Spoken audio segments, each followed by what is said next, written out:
Bang! Bang! Neevesknives. I'm Jared, and we are live, ladies and gentlemen, live on Neevesknives. Yes, the show has begun. How's everybody doing?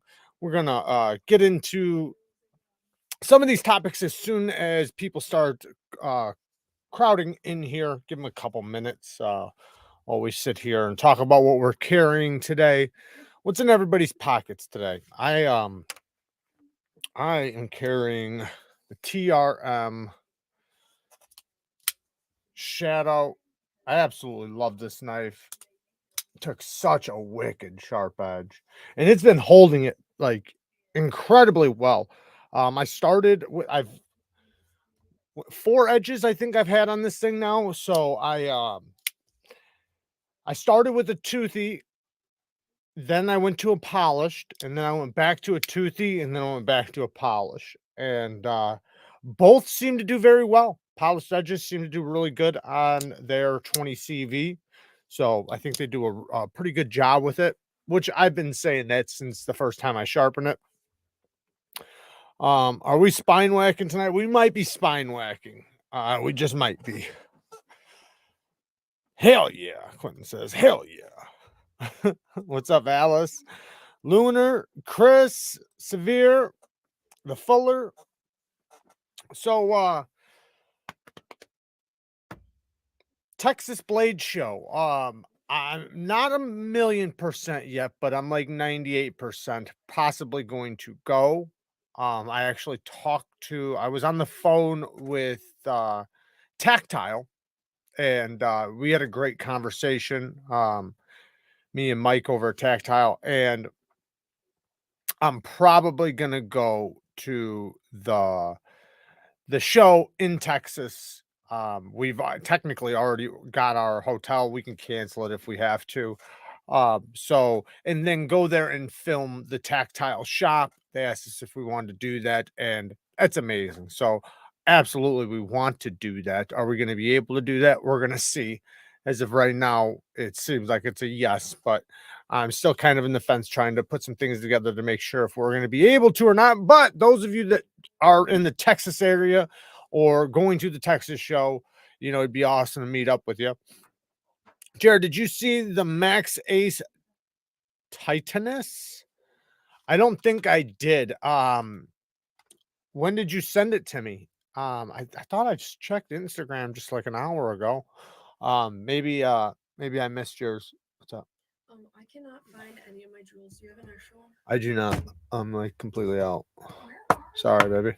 They're not on the desk right there, are they? I don't see them.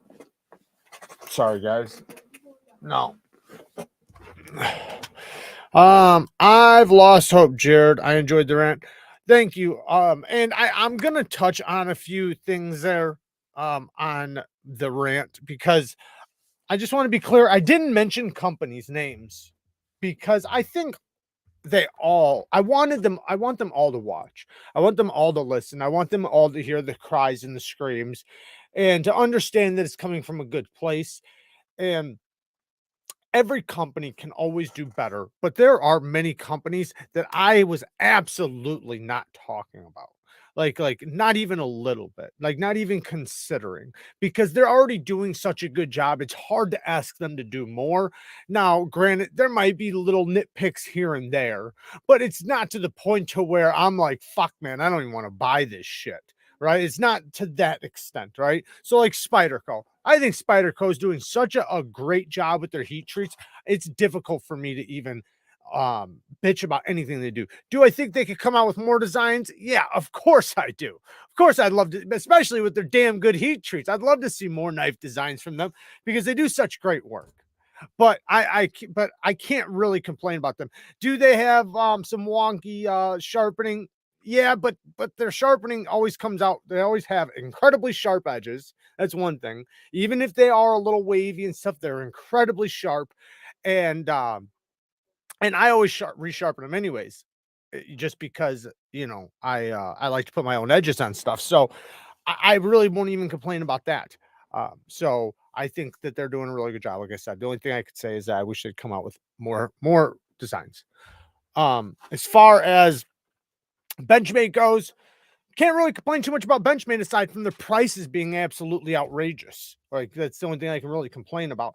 And it's difficult to say, and because like Erica, made some awesome points, about like us not like the workers just not being there, not having like, and it's true. There's a lot of people not willing to work right now. There's a lot of pussies. What?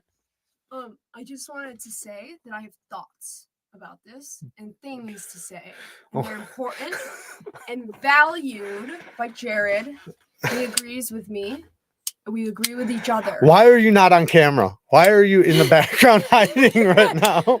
Like you're naked or something. I'm not naked. I just have a headset on. And I just wanted to say that go USA. Okay. Thank you. All right. Love you, New York. So where the fuck was I? Yeah, the workers.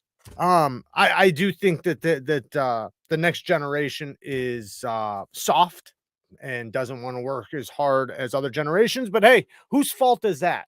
Your guys's, right? It's your guys' fault. It's your kids. I don't have any kids. It's your kids. So who raised them?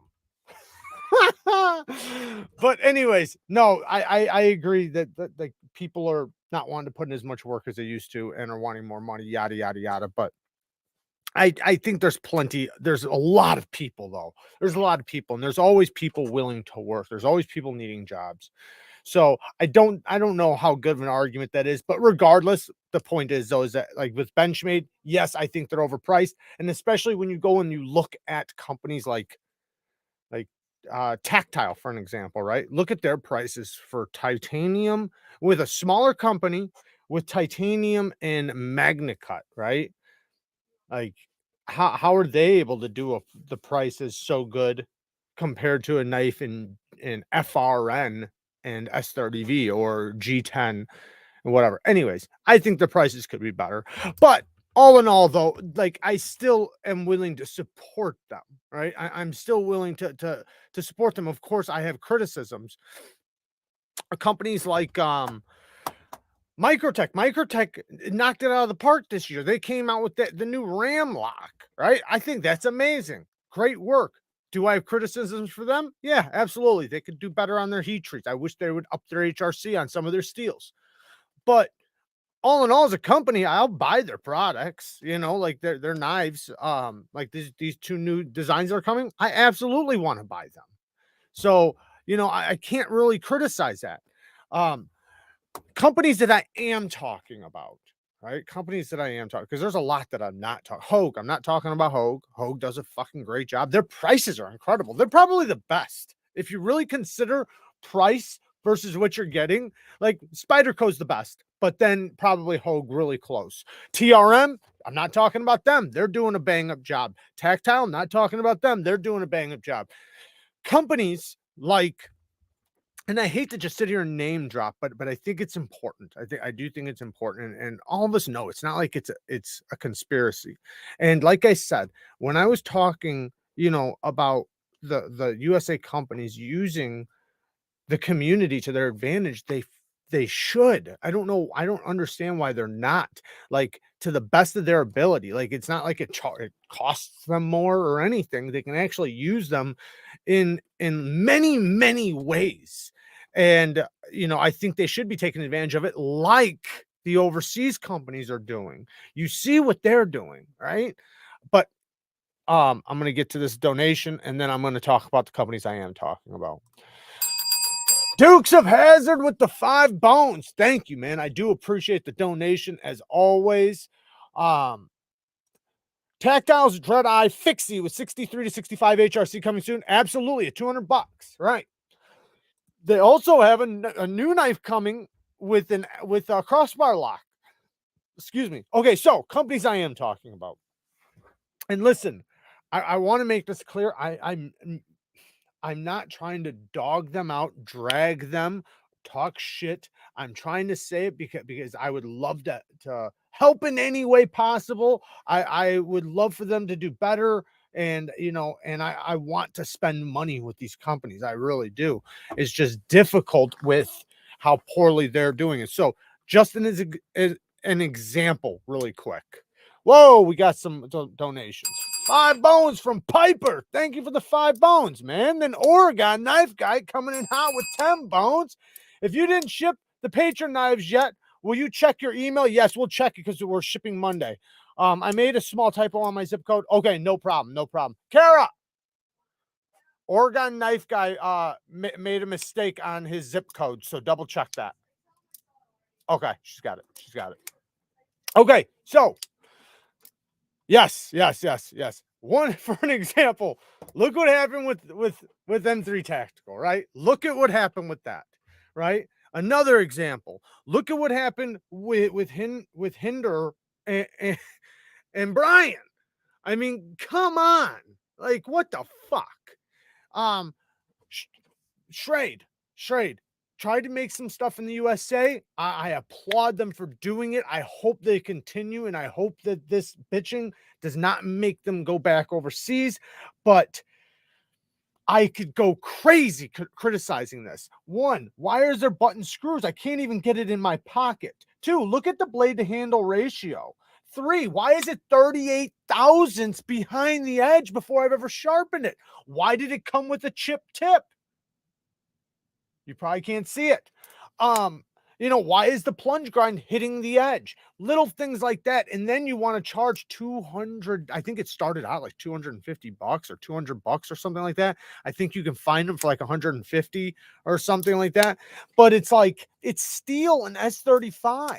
It's not, this isn't something so innovative that deserves a $200 price tag on it. And then, like I said, they quickly drop the price. But when I feel it, like, and this is just my perception or perspective of feeling it, touching it, and using it, it feels like a $40 knife, right? So aside from the materials, just how it feels like a $40 knife. So it's difficult to say this is worth, especially when you have companies like Hogue and Spyderco out there pumping out the knives that they do, right? It's like, how can this be acceptable? How can you say that this is in the same ballpark? It's not. It's not in the same ballpark. And they absolutely could do better. You're not going to tell me they can't do thinner grinds, right? They're grinding already. It might be a little bit more belt wear, but they have other knives that are thinner. This knife from them, right? This is the most uncomfortable knife you could ever use. It's not even used. You can't even use it. I haven't even used it. And look at where the lockup is at. I've never used this thing. Look at that. It's because the lock bar is so thin that it's like paper. Like, I can flex the steel, and it's just steel. And granted, this is cheap. This is a cheap USA made knife. So I, it's hard for me to bitch about that, but I just can't help but think, like, man, if you went through the trouble of making this, why couldn't you have just done something a little bit better? Something that can actually be held in the hand and push through stuff without it, like cutting your hand. Like, it's so thin. Like, look at that. Look at how thin this is. This is paper thin. Granted, it's only like, I don't even know, $50-$60 now or something. Because I think they lowered the price on these two because nobody was buying them. The flipping action's good, but how long is it going to last you when I've had it and never used it and it's at 100% lockup? So Buck knives. Buck's been around for how long? They're one of the oldest knife companies. Why aren't they playing ball in 2023? Why are they still in 1975? And then when I buy Bucks, like, they're like this. Their grinds are super thick. They're wonky. They feel like a $10 knife, and they're like $40-$50. And it just, and then they're using steels that it's like, man, who wants these steels? Like, it's like you're trying to like get people that don't know any better. But once you talk to somebody who does know better, then it falls apart. Dukes of Hazzard with the 2 bones. Thank you, man. Constructive criticism. Absolutely. And I mean it in the best way, because I want nothing more than to help. Like I said, like, if one of these companies, right, and I'm not expecting them to do this, and I know it sounds arrogant. I'm just trying to think of how can I help, right? What can I do to help? All right. So I'm not saying like that they need me or anything like that. I'm just trying to think of what could I do to help or support. If they had sent me this and asked me my perspective on it, I would have gave them 100% honesty. Like I wouldn't have bullshitted them. Just like some of the feedback I give to some of the other companies, I give them honest feedback. I don't bullshit them. I don't try to get free stuff from them for what I was offered money. Like I had a USA company try to pay me and I refused. And what they were trying to pay me for was honest work.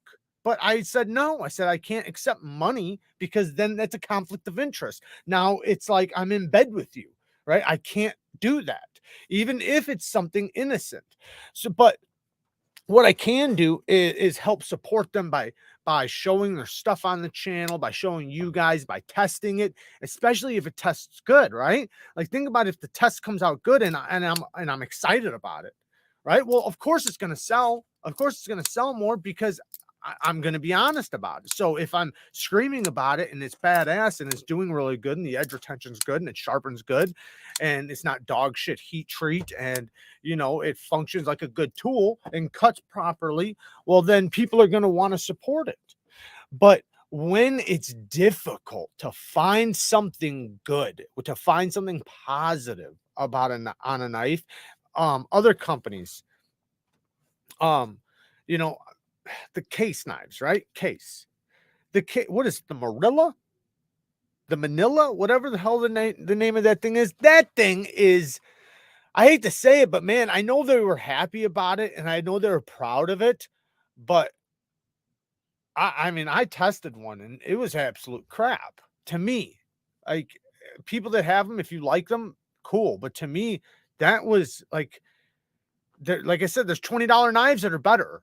And that's an expensive knife, not an expensive knife, but the price is up there. Now, granted, it's USA made, aluminum handle, steel lock bar insert. I think it has S35 or maybe it's S45 now. They might even be Magna Cut now. But the geometry is thick as a brick. The clip sucks. The detent is so laid on it, you sit there and fumble with the detent trying to disengage it. Not that that's that big of a deal, but nobody wants to sit there and try to disengage the knife fucking around right there. And there's just little details like that. Like that doesn't need to be. How could you not notice that the detent was late? Change it, right? Move the detent up. That way you don't fumble with it trying to disengage it. Thin out the grinds. That way it actually cuts. And it's not 50 thousandths behind the edge the first time you sharpen it. Because come on, man. Like why use some of these steels, right? Like let's just say Magna Cut, right? Magna Cut is a super tough steel.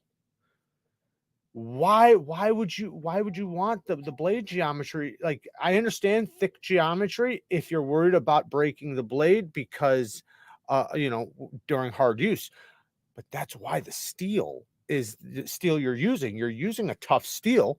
So take advantage of that, thin out the geometry. It's going to be plenty tough. Trust me. Nobody's going to be running around snapping their damn blades, right? I'm not saying make it ridiculously thin, but make it thin enough to where it's you're happy to cut with it. It's not hurting your hand trying to push it through stuff. Edward with the 5 bones. Thank you, man. Guys, I appreciate the donation so much. Kershaw, right? Kershaw. People been screaming for them to make manual knives. They make manual knives already. Why are they not producing more USA made manual knives? We want manual. Even Microtech, right? Even Microtech admitted that people had been wanting manual knives from us, right? So that's why they came out with those 2 knives, because for the past 5 years, literally, people have been screaming, we want more manual knives. We want more manual knives. Well, they finally listened and did it. Same things happened with Kershaw and ZT. I mean, it's like, it's almost a lost cause at this point with them. And I stuck up for them a couple years ago. I did, because I thought that they were doing their best. I really did. But as time goes on, it just starts looking like they're more removed than you think. Like they're not paying attention. They're not listening. They could care less. It's, and at the end of the day, I know it's all for money, but damn it, wouldn't you want to make more money? Don't you want to make more fucking money? Don't you want to be able to sell more knives? And I understand, needing workers and stuff, and that's, I'm sure some of them are struggling to get workers and things like that.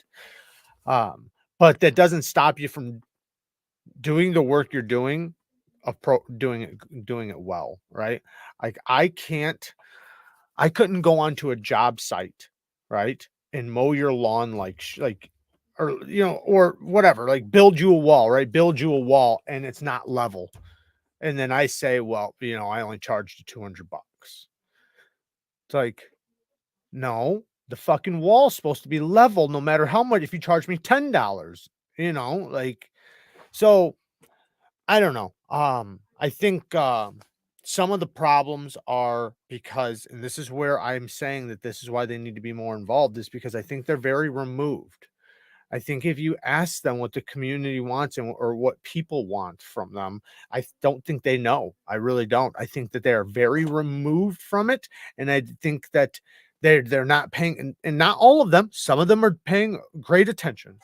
Some of them do innovate. Some of them are changing. Some of them are evolving, but some are not. Some are just in a standstill. And those are the companies where if they did get a boot in their ass, they would be selling like hotcakes because they're the knives in the price range that most people spend money, right? It's like, like I said, like with like Buck, Case, Schrade, if they were doing a good job, Kershaw, if they were doing a good job, people would be absolutely, raining money on them to get their knives if they were well done, but they're not. So now, of course, the knives in the $300 to $500 range are going to be good. They damn sure better be when they cost as much as a transmission, right?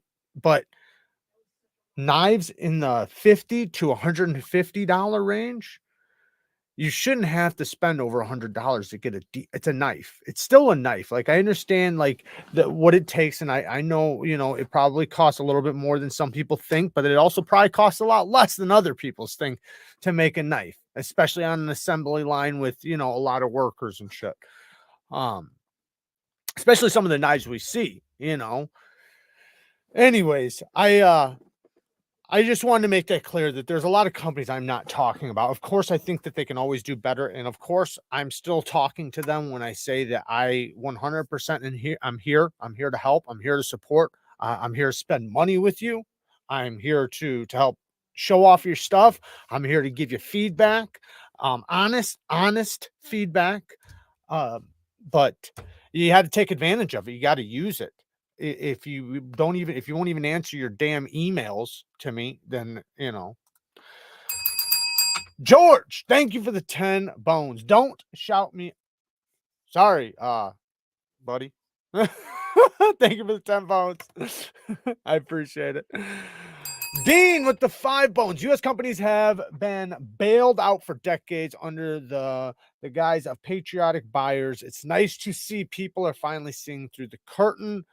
Romeo, thank you for the 5 bones. I paid $750 for a Chris Reeves Omnizon Tanto, worth every penny. You get what you pay for, in my opinion. Yes, I know I overpaid, but you know what though? Like I won't even tell you overpaid.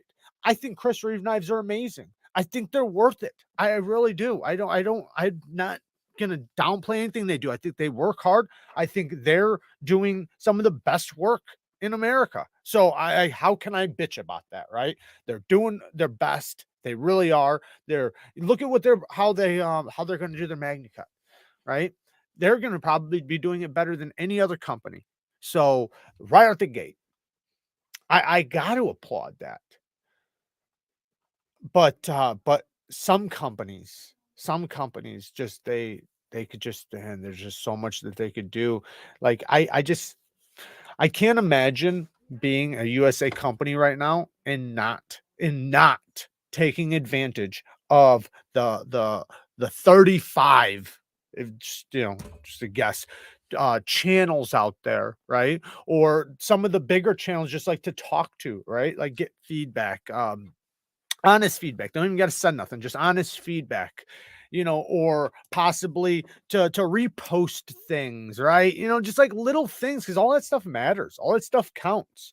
And when you see that stuff happening, it makes it a huge difference. It does.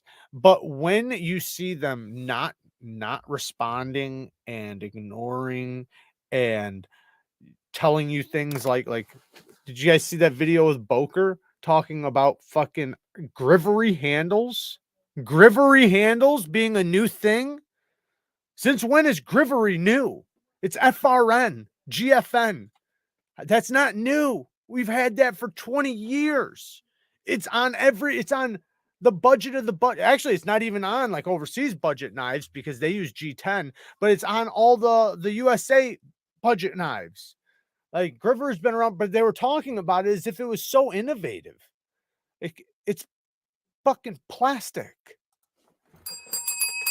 Giant Fatberg with the 10 bones. Thank you, brother. Edward with another 10 bones. I bought a Max Ace Babylon on Friday. M390. I heard that it's badass. Can't wait till it gets here. Hell yeah. Good for you, man. Fiend just linked Alice Cord's page if you want to go and check that out. Chris Reeves can charge what they can charge because everyone else is dog shit. Get a point. I do want to applaud the companies that did step it up this year, right? The ones that are actually doing some new stuff, right? Like I said, we have Microtech. Of course, I have my criticisms, but they're coming out with the two new manual knives, the Stitch, and then the MSI, both with ram locks. That's amazing. They made a drop-in system. They're patenting it. That's awesome, man. That's innovative. I love it. I love it. I love it. I applaud it.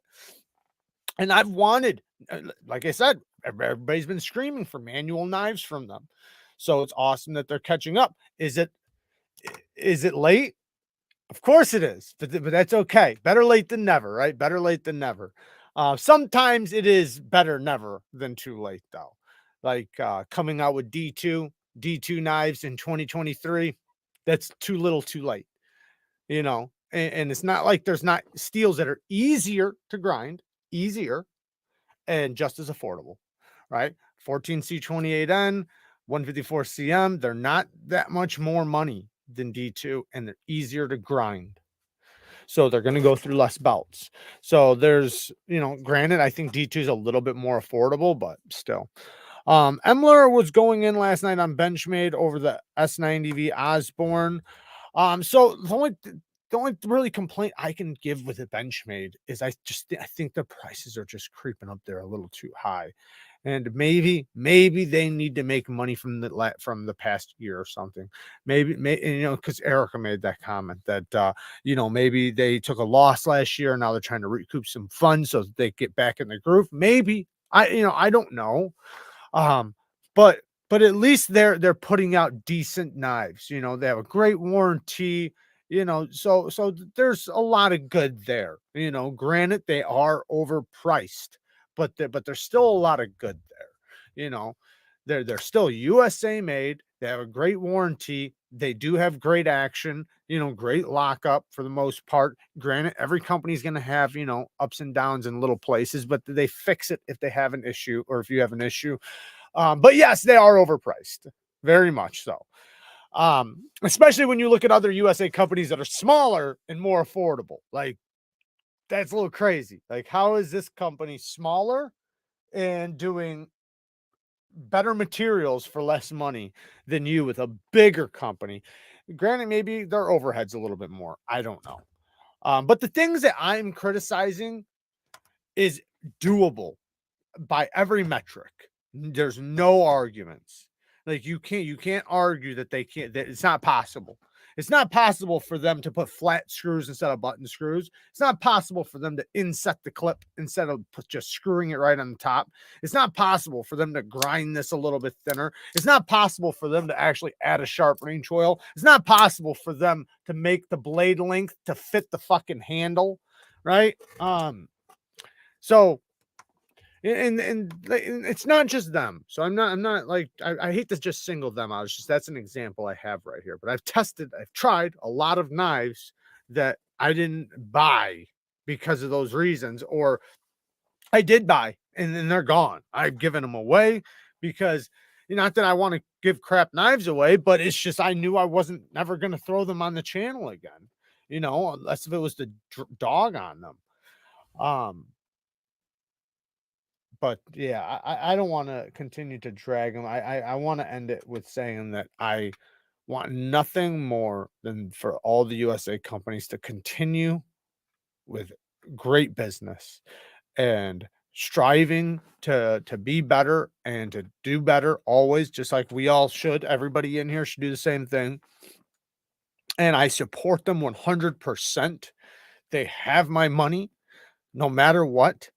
I would like to get what I'm buying, get my money's worth, and I'm here to support them in every way. If any of them reach out, I 100% will answer. I 100% will do whatever I can do to help.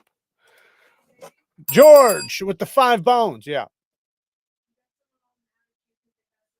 I'll answer. Okay, now I'm broke. I've been loving my mini bug out with Flytanium scales. Good night, y'all. Hell yeah. No, I got it's burlap micarta Flytanium scales on my bug out. And I love the bug out. I think it's overpriced now, but I do love it. Which one, baby?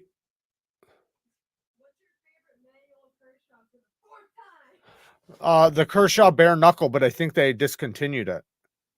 I'm not positive about that, but it's hard to find one for sale right now. The Kershaw bare knuckle, but all of them are assisted. So I would love a Kershaw link manual. I would love a Kershaw link and a dividend that's manual. I would love a knockout that's manual. I would love to see, and this is the thing, is that why do they have to do assisted when they're so good at detents? If you guys have tried Kershaw's action, Kershaw does phenomenal action when they try. But yeah, it's going to take a little bit more effort because you have to get the action right. You have to get a detent right. You're not going to be able just to throw on a spring. So I feel like there's no reason why we can't get a good manual knife at $100 or less. It's $100 for a pocket knife. You're telling me that there's no American pocket knife at $100 or less that we can buy that's not a piece of shit? Like, that's unacceptable to me. Like, I feel like that's just like, why are the companies not being able to do better? Was there another comment that I missed that you were talking about? Oh, okay. Jared, the Chinese knife price points started low, but they are creeping up. Of course they are. Of course they are. Yeah, they're going to continue to creep up too. They'll probably always be a little bit better. Some of them are starting to equal the prices, and that's why I've bitched at them. I've bitched about that too. That that when your prices start getting into USA made prices, why would I buy this? Why wouldn't I just buy? And it's not just about the money, but I want people's money to go to the USA. As much as possible. But I do understand why people would buy overseas. And I've bought a lot of overseas, especially like when they're doing such good work, because it's difficult for you to tell somebody that's spending not everybody's just a collector and is just buying knife after knife after knife. A lot of people are, but it's difficult to tell somebody who's looking for a quality knife to risk spending money over here and possibly getting shit when they're guaranteed to get something good over here for half the price, right? It's difficult, right? And that's why I said make it easy, make it easier for me, because I don't want it to be so difficult. I want like USA knives to recommend, but I don't want the exact same knives to recommend for the next 10 years. All right. We do want to see some changes. It just gets, it does wind up becoming where it's like, the same old when you're recommending the same knife. It's like, oh, the same knife you've been recommending for 5 years, like, while other companies are pumping out lots of knives that you could easily recommend. And yeah, some of them overseas might look the same, but a lot of them aren't. They're doing a lot of innovative work. They really are. And if you can't see that, you haven't looked, because they are doing incredible work over there. Holy shit. Some of their, from their grinds to their fit finish choils, some of their steels, their action, their tolerances, the designs. But regardless, the USA is still number one to me, 100%. I want to help them however I can. Maybe I can't. Maybe there's nothing I can do for them. But I refuse to accept that, because I want to help. Joby, they use premium steels that don't perform with their crap heat treat for most part. I don't know who we're talking about.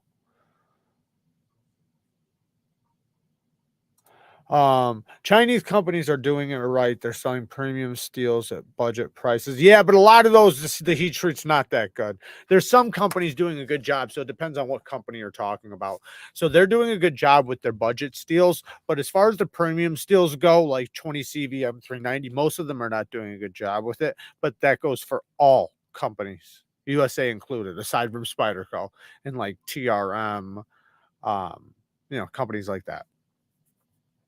But most of them are doing S35 pretty good. They're all doing 14C good. They're all doing 154 CM good. Nitro V, they're doing a good job with that. The company that is doing M390 good overseas is Riyadh. Riyadh's doing an incredible job with it. So, but they cost a bit more, but you damn sure get what you pay for from them. Yes, they're quite a bit more expensive, but you're talking about, if you bought the same knife in the USA, it'd be a $1,200 knife all day, so. Chinese made knives, I stick mostly with 14C, but 14C, the thing is, though, is it started in the US. I just don't get why we don't see it more. Why are we not in the USA using more of that? Like, so many knives you could just change the steel over to 14C and they'd be so much better. A lot of the bucks that I mentioned, a lot of knives. And I don't know why Kershaw's not taking advantage of that. They should be. They're the ones who started it. It's the sweetest steel, but I think they're the ones who helped invent it. USA knives should all use Nitro V. I don't know about all, but I like Nitro V. Only Chinese knives I'll buy are the ones to support American designers, and there's a lot of those, because a lot of American designers are going over there, and a lot of American companies are making knives overseas. So like Artisan, for an example, that's an American company. Many other ones too. So like even Spyderco uses San Remu. San Remu makes Spydercos. They're birds, and like the tenacious and all that shit. That's San Remu.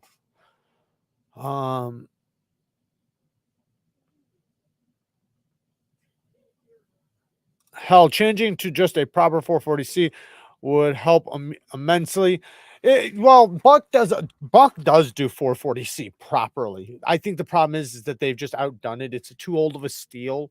It's not, with so many great steels right now. It's subpar to do a knife in 440C when we have so many, like I said, 14C. If they started using 14C and did a Boss heat treat on it, but I guess they couldn't. It'd be a Sweden doing it. But anyways, if they or maybe they'd be doing their own heat treat on it and just buying the stock from there. But either way, if they were doing 14C, or I want to say 154 CM, but the price would probably be a little bit higher in that case. I think they would do a good job with it. But is CJRB's D2 good steel? Not really. No company is doing, like, the best D2 I've seen all year or the past 2 years was Benchmade. Benchmade, that CPM D2 they did was the best D2 I felt in a long time. Civivi does a decent job with their D2. CGRB doesn't do a bad job, but I would go with their ARRPM 9 more so than their D2. Not that their D2 is bad, it's just D2. It's easy for companies to burn, and it's a finicky steel to heat treat. So, you have a lot more chances of it not being done great. But for the most part, D2 is going to be okay. It has decent edge retention. It's going to be able to usually cut, alongside, 14C, 154 CM, and sometimes outcut them. But that's the thing. It's not that it always outcuts them. Do you know what I mean? Like, it makes it to where it's like sometimes it's less, sometimes it's just as good, sometimes it's better. It's all over the board. It's like it's never like D2 is better, right? And that's why people don't like it. People don't like it because it's like it's hit or miss.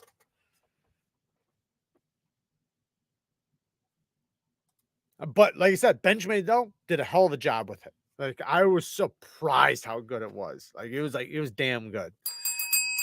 Michael Sawyer with the 5 bones. Even Spyderco, though, seems like the majority of their knives designed by major designers are made in Taiwan. I'm 100% Spyder fan. I like Spyderco too. My favorite knives from them are their USA knives, but yeah, they have a lot of knives made in Taiwan. I don't mind that.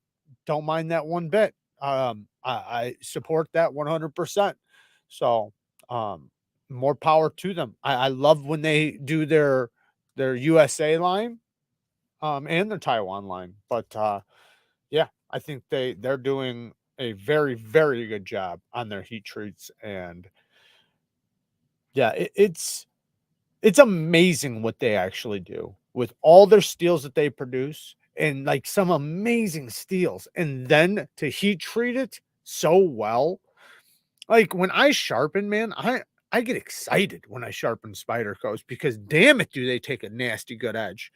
And some other companies, when I'm sharpening them, it's iffy. I never can go into it and just know right off the bat, this is going to be amazing. But if the past 2 years with Spyderco, that's the way it's been. Have you checked out the new Boker Graditis Pocket Bowie? Buzz, thank you for the 10 bones. I'm not sure. I did see that Boker had a new knife that I really, really wanted to try that I heard Riat did. I'm not sure if that's the one you're talking about, but if it is, then I'm gonna try to get it on the channel. I don't know if I will, but Romeo with the 5 bones. Benchmade's new titanium knife, $580. I think it's $522 actually. At what point do we stop supporting these makers who are price gouging for what we get? I agree, man. I think that is just, it's crazy. It is, because TRM did their titanium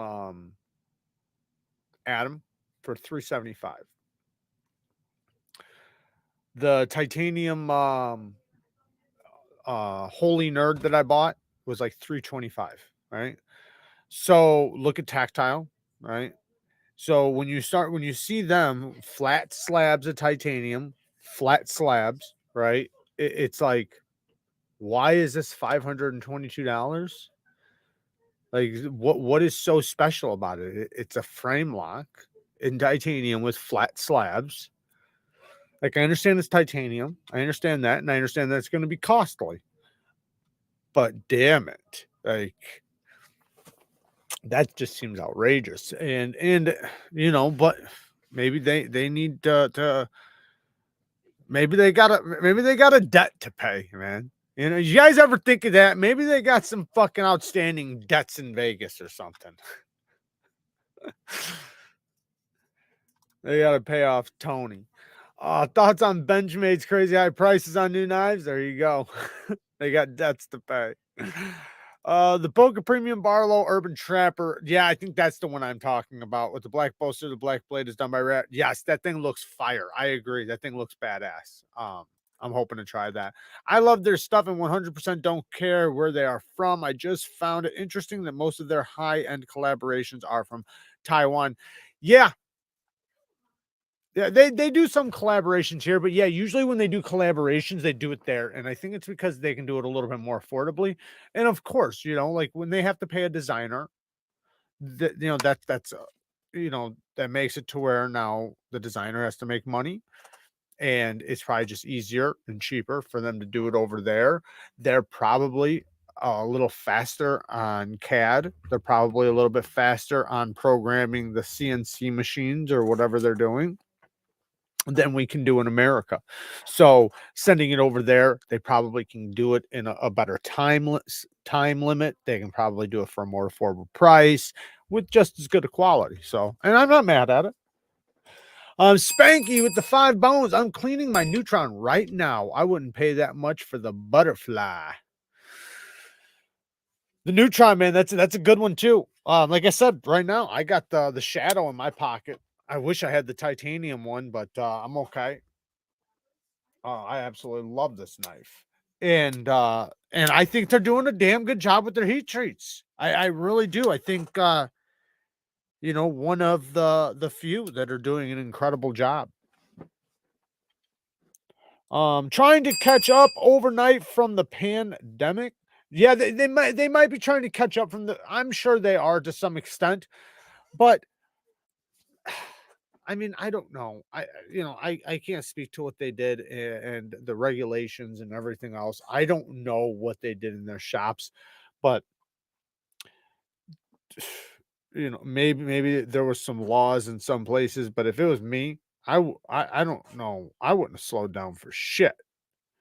Like, I don't know. That's just me though. Like the whole time I fucking worked. I didn't fucking get days off or nothing. And the time that like the little bit in the beginning when I did while we were trying to figure it out, it was like, we're giving you 2 weeks, right? That's the way I figured. All right, 2 weeks, no problem. Once they started trying to push over 2 weeks, it was like, all right, nope, not doing it. I'm not fucking doing it. There's no way because you're not paying my bills, right? You're not going to put food in my fucking belly. I have to.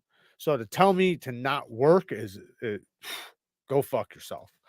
Um, where could I send you the link to the knife I'm talking about?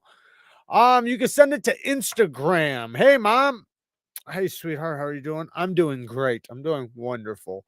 But yeah, you can send it to my Instagram, Buzz. So, Neevesknives on Instagram, and I'll see if I'll go look for it. K Mason with the 5 bones. Thank you for the 5 bones, man. Go check out the Tempest Knives Microburst pre-order. Get the pinion if you don't have one. Excuse me. Needs, what knife would you pick if you have a limited income and a very large hands? The QSP Penguin or the CJRB kicker? Please help. I would go. So I don't know how limited funds you are on, but the QSP Penguin it's a medium-sized knife if you're talking about the base model. The plus is where I would say to go if you can afford it. But if you can't afford it, um, you have big hands. I would go honestly with the Civivi Praxis if I was you. If you really want a downward tip like that's on the Penguin, then go with the what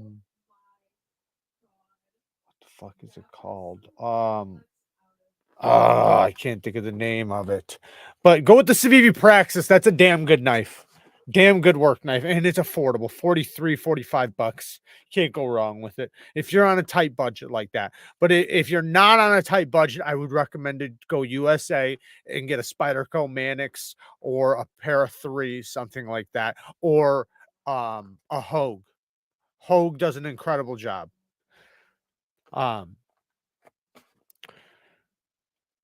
So I agree. I'm biased. He is. Thank you, Mom. I appreciate it. So really quick, we want to talk about a company really quick. Let me share the screen with you guys.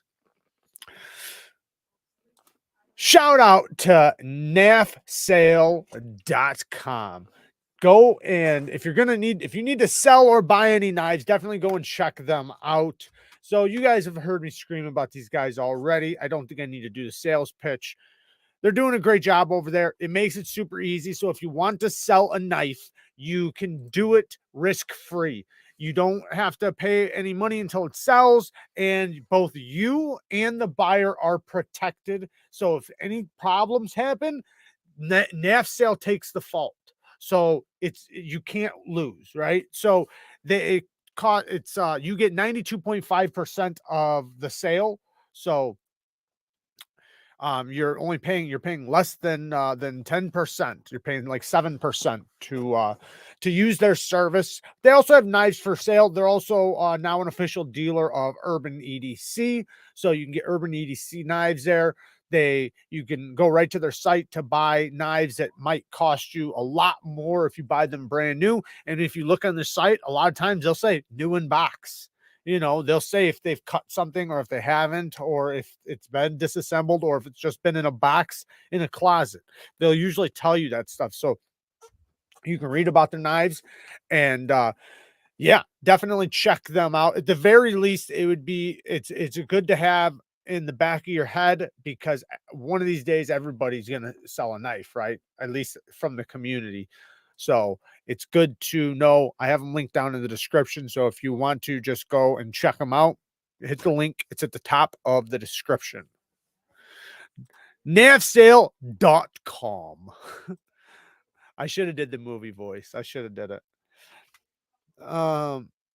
Kara, have you looked into starting a Discord server? She has. I think she did start one, and then she stopped it because somebody, I think Mike said that they don't like certain speech there or something. I don't know about that at all, because I haven't started it, but I think she might start a gilded server instead. At least that's what somebody else recommended. The Stevie Keen Natter is good. They've been having them on lightning deals. Yeah, there's a bunch of them that they've been having on great deals. The one that I really like that's on washers is the Picaro. You could probably still find it. The Civivi Picaro. It's like a 9-inch knife, super slicey, spear point, hollow ground blade. It's on washers. It's a great work knife, but it's a big one, but damn it, is it good. A super slicer. Super duper slicey. It's not hard use though. It's a slicer. Speaking of American made knives, have you got to test the Terrain 365? Yes, somewhat. I still haven't sharpened it. I'm going to be sharpening it. I had plans on sharpening like all this week, but with my injury, tomorrow I'm going to try to sharpen. So tomorrow we have, oh, by the way, Bang Gang live tomorrow. I'm not fucking missing it. Yes, I do have this injury, but I'm not a pussy, so I'm going to muscle through it, and we are going to start sharpening again tomorrow. We'll see how it goes. If it's too messed up, then I'm going to stop, but I think we'll bear through. I'll do it one-handed if I have to. So tomorrow, if you're a member, we are doing a Bang Gang live sharpening tomorrow at 12:15 Central Time. 12:15 Central Time, we are doing a live sharpening. Do you own any Richmade knives? No, I recorded them at Blade Show though, so I do have a video of Richmade knives if you want to check it out. I think it was named like craziest knives at Blade Show or something like that. How did you injure your hand? I stabbed it. Got into a knife fight with myself. I've checked NAF's website because of your ads. Did not buy yet, but good to know they are an option. There you go. There you go. And it's a very easy way for you to sell your knife. If you need to sell some knives. Anthony Kitchen, I think NAF sales has been up for a couple months, maybe longer. Have you seen any more critters on your cam? I think they kind of, because the weather was really cold. They were like hibernating or something for a minute. They're out now though, because it's warming up. Buzz, thank you for the 5 bones. You sent the link, appreciate it. I'm curious about the Boker's D2. So as far as Boker's D2, I'll check out the link. But as far as Boker's D2, it's going to be just like all the other stuff from overseas. I would say that it's probably going to be underperforming for the most part. I would honestly, And I don't know. I haven't tested it, so don't take this very seriously. But if I had to bet, if I was gonna bet on it, I would say it's probably as good as 9 CR. That's probably where the edge retention is, where D2 should be higher than that. But most companies aren't running it at a good HRC, and most companies are burning it, and they're burning the edges, and they're not doing it very well. And it's a finicky steel, and when they're doing big batch heat treats, that's where the issues come in. It's because they're heat treating so many at a time. It's not possible for them to do all the heat treats well. So there's going to be some done well, and then some not, and that's just the way it's going to be. So if it's done well, then it should damn near cut, or it should damn near outcut S35. In reality, that's how D2 is. D2 should have edge retention as good as S35. Okay, Mom, I love you. Thank you for jumping in. I'll talk to you later. Hinder Arizona knives have been average 795. We're going to be testing one of those here pretty soon. A couple of them. We got a couple we're going to test from Hinder.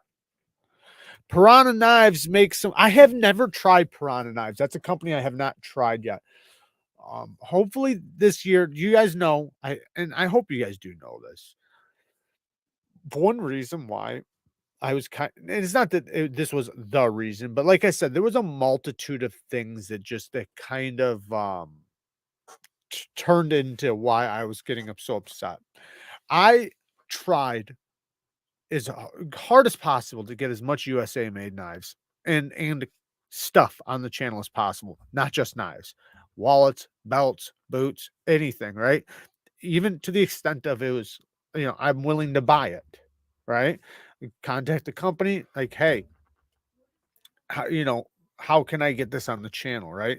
Can you work with us? And it was like some of them were great. Some companies were amazing. Shout out to them. But some companies like never even fucking seen my message. And it's like, damn, like how bad, like, and then I would email them, then we'd fucking call them. Like we've literally, you wouldn't believe the shit we've been through trying to contact some of these companies. So it's like, damn, man. So and that was just one thing. But I'm hoping this year again, I'm gonna fight. I'm gonna continue fighting to get as much USA made stuff on the channel as possible. And regardless if I have to pay for it or if I can get them to send it, right? Or maybe even just give me a discount, right? Like that's always awesome. I have a few companies that do that, right? Some of the companies you guys think send the knives and they don't. I buy them. I just get them at a little bit of a discount. Jared, did you see the Spartan K-Bar Marine fixed blade collaboration? Yes, I did see that. That looks pretty dope, actually.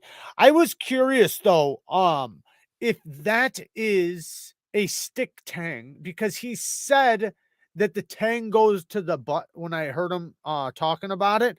But I'm wondering, is it full tang or is it stick tang? It looks like a stick tang. And the biggest problem with the K-bars was their stick tang, was their rat tails. Their rat tail stick tangs, whatever the fuck they're called. I'm not a knife maker. But they always snap. So hopefully it's a little bit more durable. I know it was done in 3V, so, or at least I think it was done in 3V. Bitch, I'm Neevesknives. Dave Chappelle as Rick James. I'm Rick James, bitch. So yeah, but I know a lot of people thought that I was talking about some companies that I absolutely wasn't in yesterday's rant. But I'm also talking about all the companies too. Like I am talking about all the companies, but there's specific ones that are the worst. Like they're the ones that like I can't recommend. I can't, like I won't even purchase. I won't spend my money with, but could do so much better.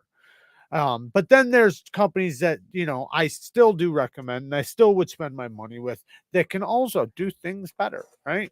But they're I do think that they're doing the best that they can. We need a Desert Warrior K-bar. Yeah. Is that what you really want? That's what you're screaming about?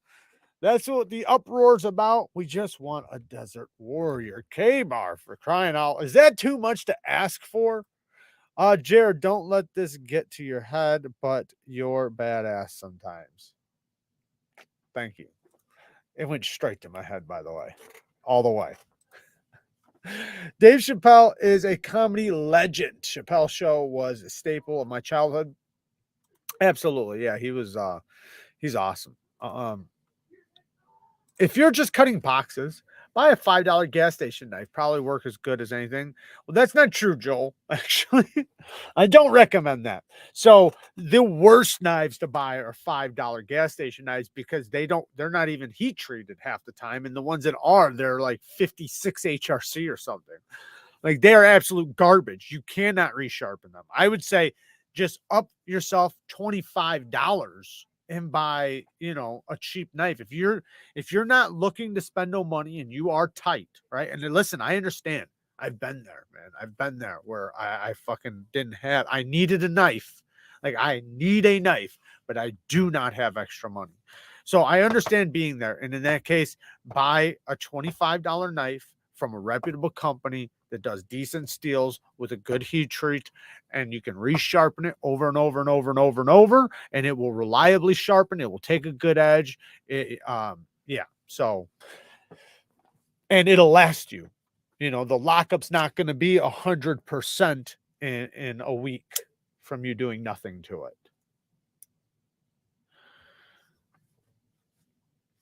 Ganzo, yeah, Sativi and Ganzo, you could do them.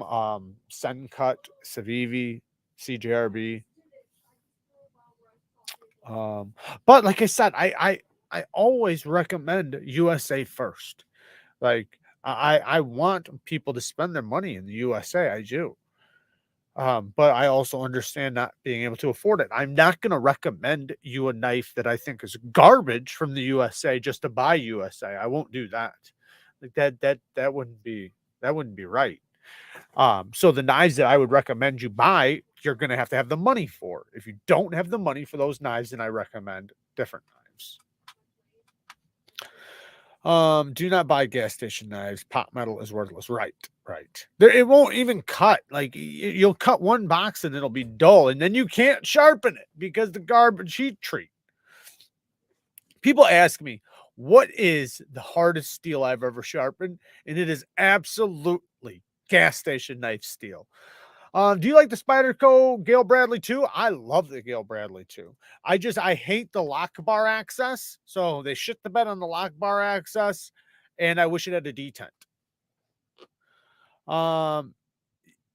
Yes, I did see that, and that's why I'm, kind of explaining myself a little bit better, because I think, people were thinking that I was talking about certain companies, and I wasn't. Though, a lot of the companies I think are doing a great job, and that's why I tried to say in the video that there are companies doing a great job, right? And I applaud those companies.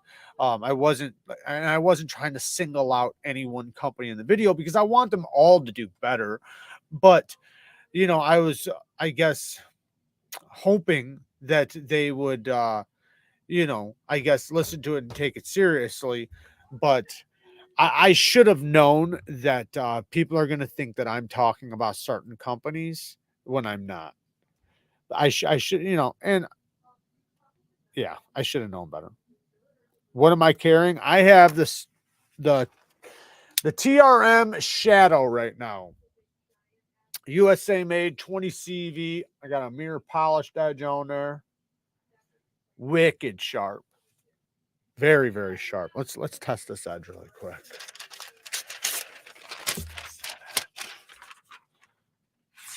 Ooh.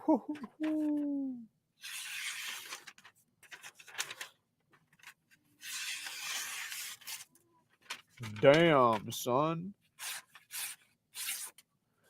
Yeah, that's sharp. That's sharp.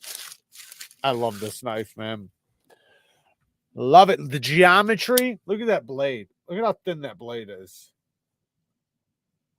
Nice thin blade. It's like 20, I think it was 18 or 20 thousandths behind the edge, but the geometry is amazing. Do these people also buy $400 cars to drive? I see what you did there, Papa Towns. Well done. Well done. I see what you did there. Bill, I found pork. Was it good? Maurice! 10 bones from Maurice. Thank you for jumping in, man. Thank you for the 10 bones. I do appreciate it. And we know the Buck 110, they're killing it. Buck 110 still in the roster, still killing it. But I do wish that they would do more than the Buck 110. I wish that they wouldn't do it. Don't give me another variation of the Buck 110. Just give me a whole new knife design. Jared, Kaiser, Lieb, M or CMB Predator in 14C. That's tough. That's tough. Probably the Predator, only because it's a stronger lock. That's it. The Kaiser Lieb's amazing, but it's a button lock, so it's not going to be as strong, durable, and last as long as a crossbar lock. By the way, guys, if you guys didn't see I did do a post earlier to somebody else's channel that made I'll pull it up in a second. Give me 1 second. Yo, Neeves, my Kaiser Escort just delivered today. Nice. After a little Omega spring adjustment, it's flipping dream. Do y'all think we'll get some aftermarket scales for it? I want to give it I don't know. They might do that. But what they might do is they'll probably just come out with different variations. So you might just have to buy a whole new one. That's most likely what they're going to do to you. They're probably not going to come out with individual scales unless if a company comes out with individual scales, which could happen. But there's no telling. But most likely it'll come in a full knife. So I made a community post earlier. And I'm going to take the link and I'm going to give it to you guys in the chat so you guys can click on it. Fuck you. Click on it and go and watch it after this live. He did a great job on this video, and it's from somebody who sells USA made knives perspective. So there's the link. Click on it right now, subscribe to his channel, and then watch it after this. Watch that video. Good guy and channel. Yes, he is. Yeah, he did a really good job. Go watch Not Your Average EDCs too, because she has another perspective that I think is justified too. I want to ask the American knife companies one question: where the poop knives? That's funny. Oh, what's a good set of stones to get? Max budget $300. I would get Veneves. If you can't, so you could get what, $180 or something like that. So if you could get 2 stones for $180, that'd be 4 stones because they're double-sided. You get 2 double-sided stones, about $180 a piece, something like that. That's my most recommended. Next would just be diamond plates. So whether they're ultra sharp, Atomas are probably where I would go. Get Atomas. You can get the 300, the 600, and the 1200 Atoma. You'll be able to do, or sorry, the 140, the 600, and the 1200. And you might be able to fit in one more in there, like a 400 grit. I think, yeah, it'd be 140, 400 grit, 1200 grit. And then if you can get a 600 grit in there too. You might have to get a different brand in there somewhere, but those are really good ones.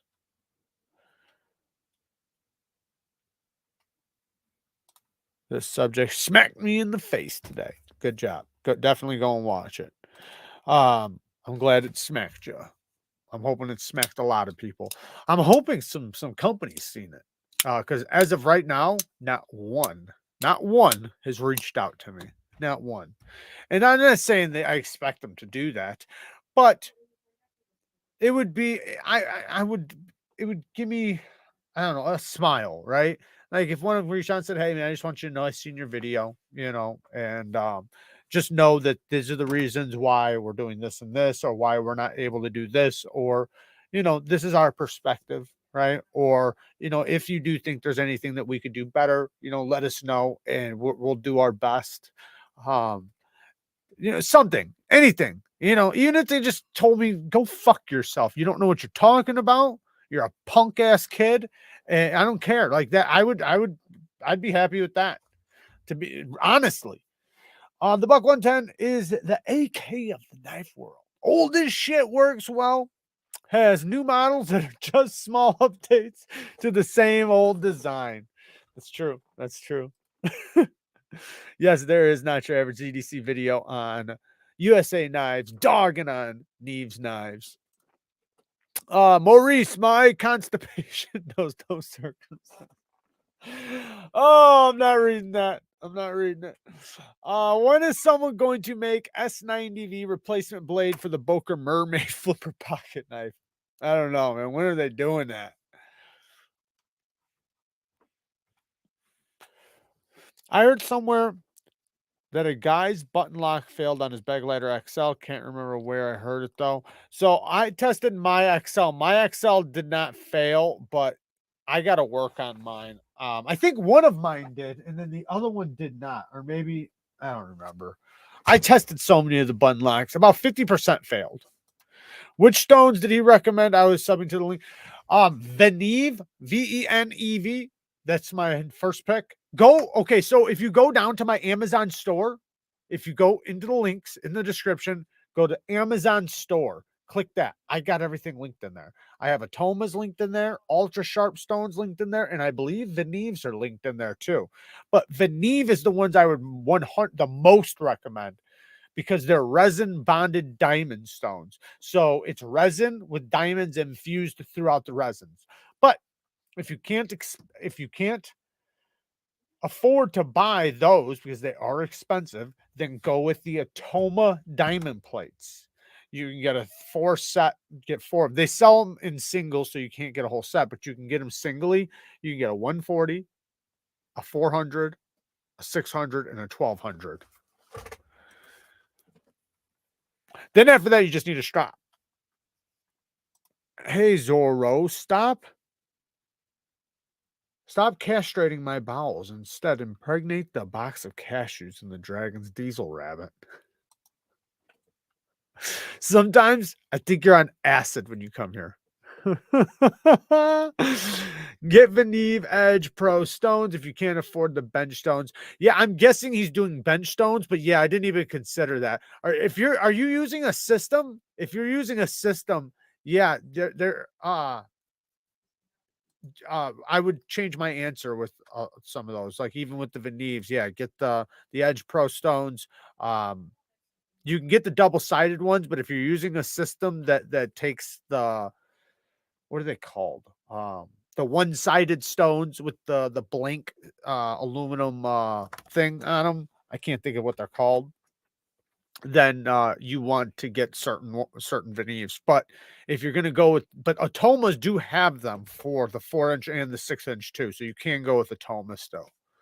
I'm not sure if they'll have your grit in stock, but Maurice, I look forward to your comments. Thanks, Dukes of Hazzard. I look forward to your donation. Thank you, brother. I appreciate it. And I look forward to his comments too. I love it. I love him and I love his comments. Workshop bench stone or field sharpener? Well, they're two different things. So the workshop bench stone is going to be for at home sharpening. You can take it out on the field, but the field sharpener is for mostly edge maintenance. Yes, you can fully sharpen on it.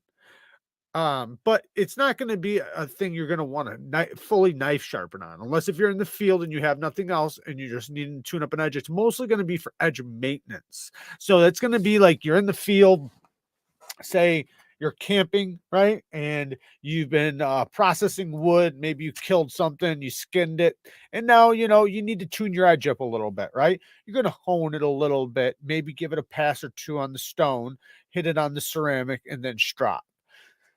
And then if you have any chips because you hit some bones or something, you can get them out, right? And then you can just do you can fully resharpen. But the work sharp bench stone is to do full sharpenings. That's what it's for. Of course, you can maintain an edge on there too because they have the ceramic, but it's a bigger system. It's for sharpening, not for in the field, because the field sharpener is for like a backpack. Dun, dun, dun, dun.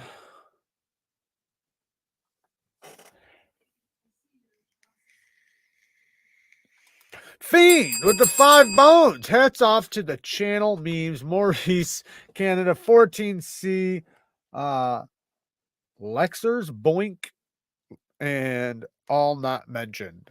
Thank you for the 5 bones. And yes, shout out to everybody.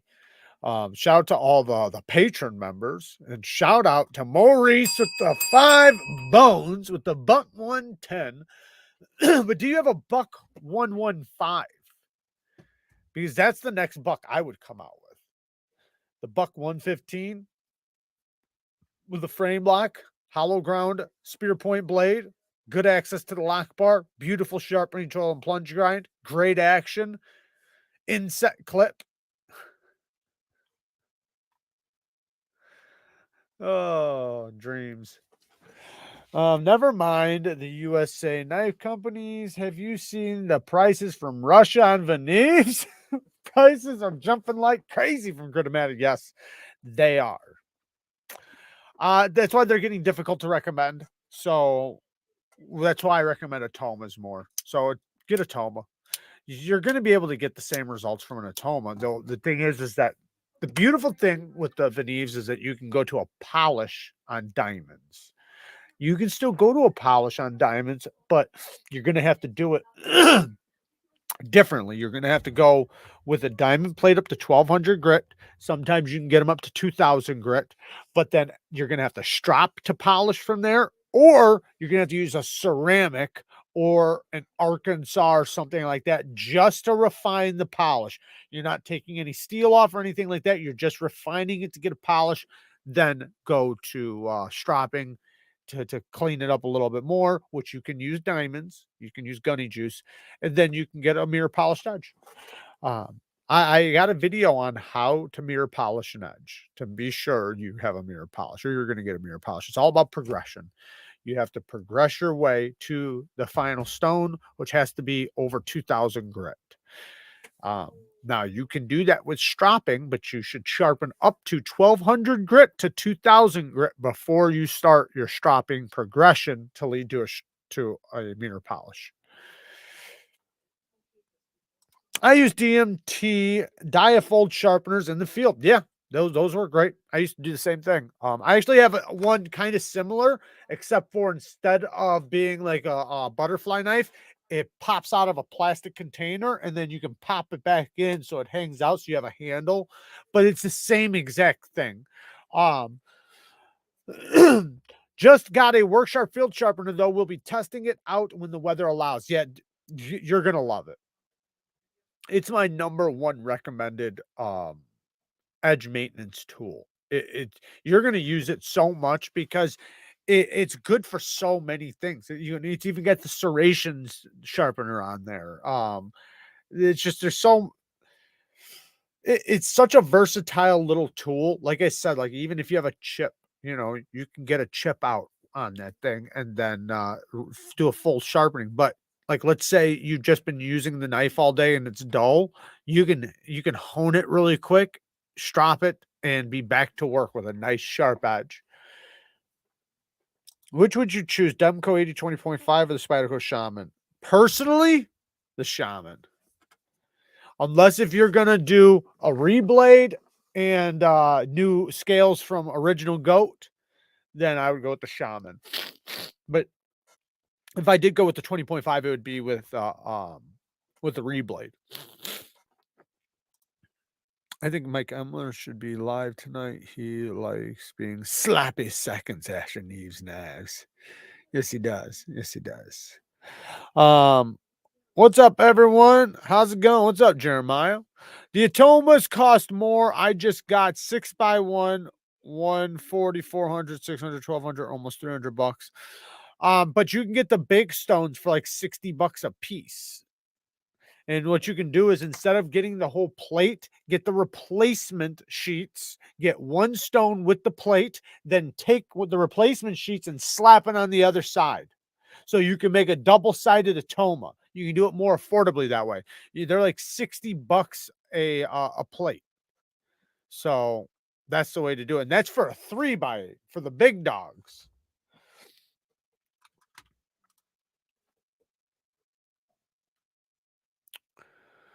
Just bought my first set of stones. Do you think it's better to slowly learn how to sharpen or just to start sharpening knives and learn as I go? Both. I think you should take your time and watch my videos. I have a ton of sharpening videos. Watch my step-by-step freehand video and all my other videos pertaining to sharpening. I have a sharpening playlist. If you go to my playlist, you can see I have knife sharpening playlist. But be patient, take your time. But yes, you need to get knife on the stone. You need to get a knife, get the stones. Make sure you get good stones. I recommend getting diamonds. Always get diamonds. You can get affordable, cheap diamonds or expensive ones. Doesn't matter, but get diamonds. In my opinion, get diamonds. Just get diamonds because they're cut faster. You'll be even with me, like I learned how to sharpen on aluminum oxide stones, but when I went to diamonds, man, everything changed for me. Like my edges came out way better. And then when I went back to aluminum oxide, I was so much better. Anyways, point is that you want to get on the stones and start learning by getting because you have to get the muscle memory no matter what. It doesn't matter how much content you watch, you need to get the muscle memory, and that takes you doing. It's kind of like riding a bike. You can watch videos on how to ride a bike and listen to everybody explain to you how to balance, how to do this, how to do that, but you're not going to be able to do it until you get on the bike. So, and with the two bones, is CRK S45 any good? You know, I've only tested it. I haven't tested it. So like I've sharpened it, but I haven't like tested it. It's sharpened up really good, but I haven't tested it. I think it is. I think it's pretty good. But it's hard to say without doing a controlled test. Um, I know that I know that MagnaCut's gonna be good. Based on they do good heat treats. It's just like back in the day, their S35 was on the softer side, and that was the problem. Was that even there was this one guy he made videos on because he drilled holes through CRKs and making thumb hole deployments on them and was talking about how soft their S35 was, how you know like how easy it was to just right through it, while their old 154 CM was super hard, and was even harder to drill through. And then he would drill through other steels at S35 that were a lot harder. Anyways, but the heat treat is still good. It was soft, but I think that improved, and I think now that Tim's doing the damn deal, I think he's putting in the work to make sure their heat treats are on point. Jared, any updates on the cold steel sharpener? I have it. I haven't videotaped it because I got the injury, so I'm going to start working on it as soon as possible. Tomorrow's going to be the first day I'm going to be back sharpening. And it's going to be with you guys because we're going to do it live. We have a members live sharpening at 12:15 tomorrow. So if you guys are members, don't miss out on the Bang Gang live tomorrow at 12:15. There was someone asking about sharpening last night during the Bees Blades live. I linked your channel since I have a wrench. Awesome. Thank you. I appreciate that. I do appreciate that.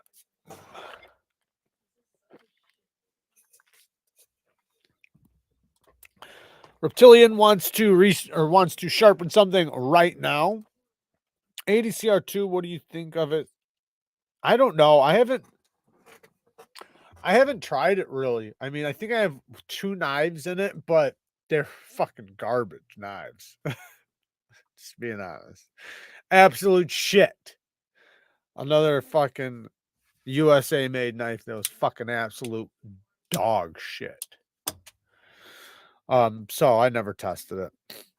But I heard it's good shit. I heard it's really tough. Jared, you should do an in-person tutorial at one of the blade shows. Put a feeler out to see if there are interested people. Well, so I talked to Steve, right? And we were talking about possibly bringing a little setup to Atlanta, um, and setting up like maybe a sharpening spot to maybe do knife sharpening right there. Like I wouldn't be able to sit there all day and knife sharpen, but we can maybe take a couple hours and sit there and sharpen with people, maybe help people learn how to sharpen. Excuse me. He can maybe show how he sharpens all his chef knives, something, like we could just, just have fun. Sit there, have some sharpening stones sitting there. I could bring some stones, he can bring some stones or whatever, and bring some knives to fuck around with. And maybe there might be somebody there. There's no way I'd be able to sharpen people's knives because it'd take too much time. But I could maybe take a knife and teach knife sharpening skills. Because reprofiling a knife would take entirely way too much time just sitting there. Like, of course, I could maybe do one stone, like a coarse grit edge on one of them, but I couldn't sit there and like go to town on it like I do at home. But that sounds like a plan, though. I'm hoping we wind up doing that. Because it'd be fun to sit there and have people around, trying to learn how to sharpen and maybe be able to work with them one-on-one and then ask questions like, oh, where do you put your hand here? How much pressure? How much this? What do you do here? You can answer it right there live perfectly, which I try to do with you guys in the Bang Gang lives.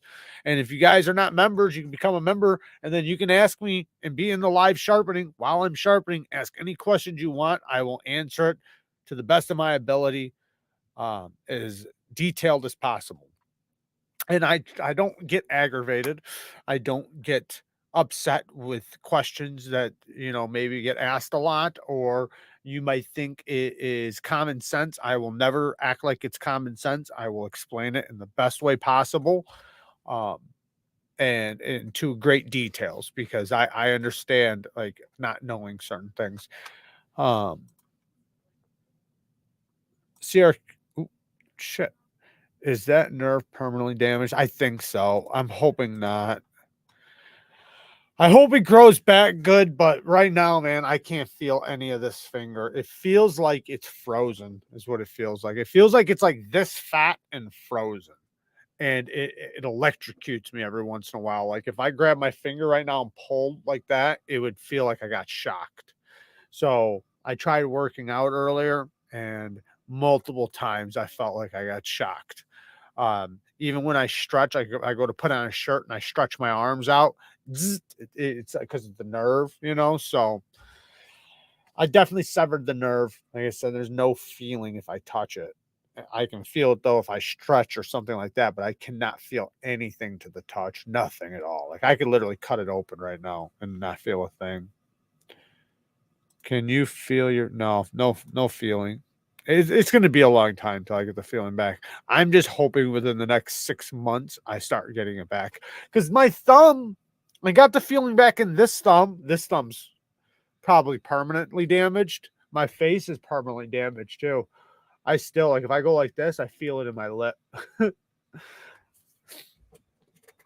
How does the work sharp compare to the Lansky? Is it way better or just slightly? So base model to base model, the Lansky is probably a little bit better because you have more stone variations. If you get the work sharp and you buy the aftermarket stone holder attachment and the base for the clamp, then the work sharp is better. But then you have to go and buy the other stones. But you would have to do the same thing with the Lansky. Jared, you should do. Oh, I already read that one. I want to try some Soharas. I want to try some Shapton Pros too. Jelly Jerry in the house. Long time no see, brother. Today is a lunar New Year and Neves live on top. This year is definitely going to be a good year. Thank you, man. I appreciate it. I hope it's a good year for everybody. I know I'm going to do my best to make sure we take Neevesknives to levels it has never seen before. And hopefully you guys are there for the journey. Jared, tell the folks to hit the like button. Please hit the like button. It is the #1 way you can support this channel is by hitting the like button. That is that's the absolute truth.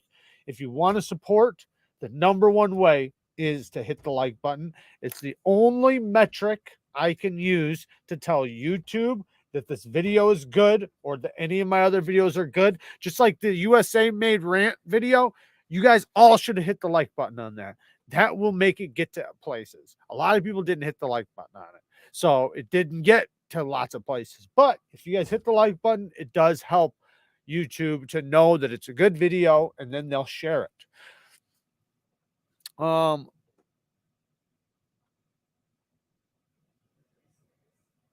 What if we ask her the whole time?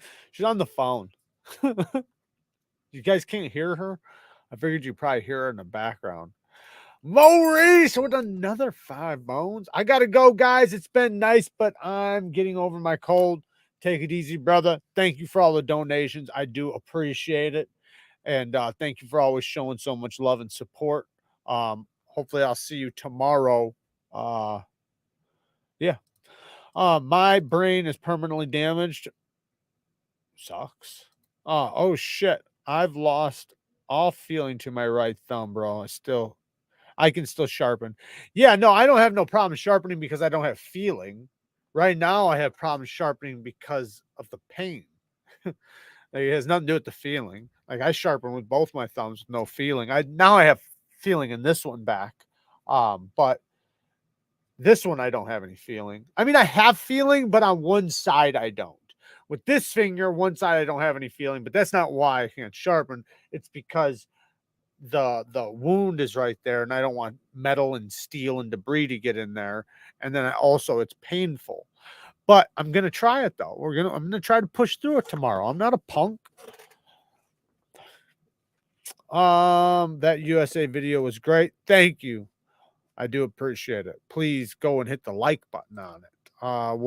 Will a black or translucent Arkansas stone or Spyderco ceramic still polish high carbide steels, or are the veneers needed to get a mirror polish? So they will polish the high carbide steels just fine, especially the ceramic.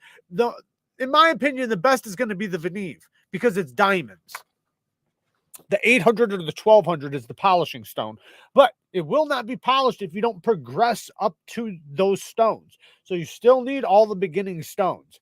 Now, if you can't get the 800 or 1200 stone from Veneve, then a Spyderco ultrafine ceramic will polish your edge. Just make sure you don't use it until after you've finished on like a 1200 to 2000 grit stone. So make sure you go from 300 grit to 600 grit to 1200 grit, 2000 grit, then the ultrafine, or maybe 1200 grit and then the ultrafine.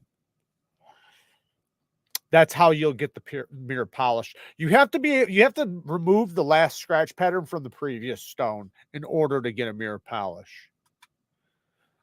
Otherwise, you just have like shiny spots in the edge. Or in the edge.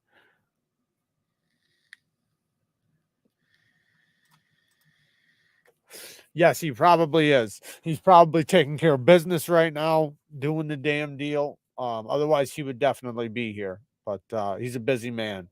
He's got a lot of kneecapping to do. You should post a video on Instagram and tag all the knife companies. I did. I didn't post the video. I posted a post on Instagram, and I tagged every USA knife company I could think of. A lot of them I was not talking to though, and I know that could be deceptive and maybe taken wrong. Like, why would you, if you weren't talking to Spyderco, why did you tag them? Because I want them all to see it still. I still want them all to see it and maybe understand, who Needs Knives is, and, possibly realize that, there's a large community of people that want the best for the USA companies and want to help. Dukes of Hazzard. This is your worst knife. No, it's not my worst knife injury.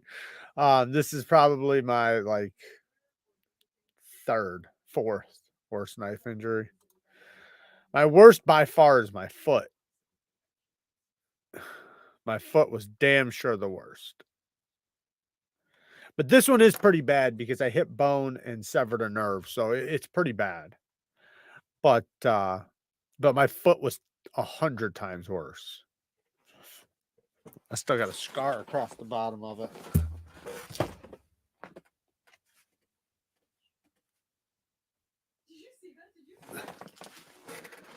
Fucker got me good. Damn near cut my foot off. Hey, don't be taking fucking screenshots, you fucks. You guys are going to be taking screenshots trying to sell my feet pics. It's my money. Trying to pimp my feet out.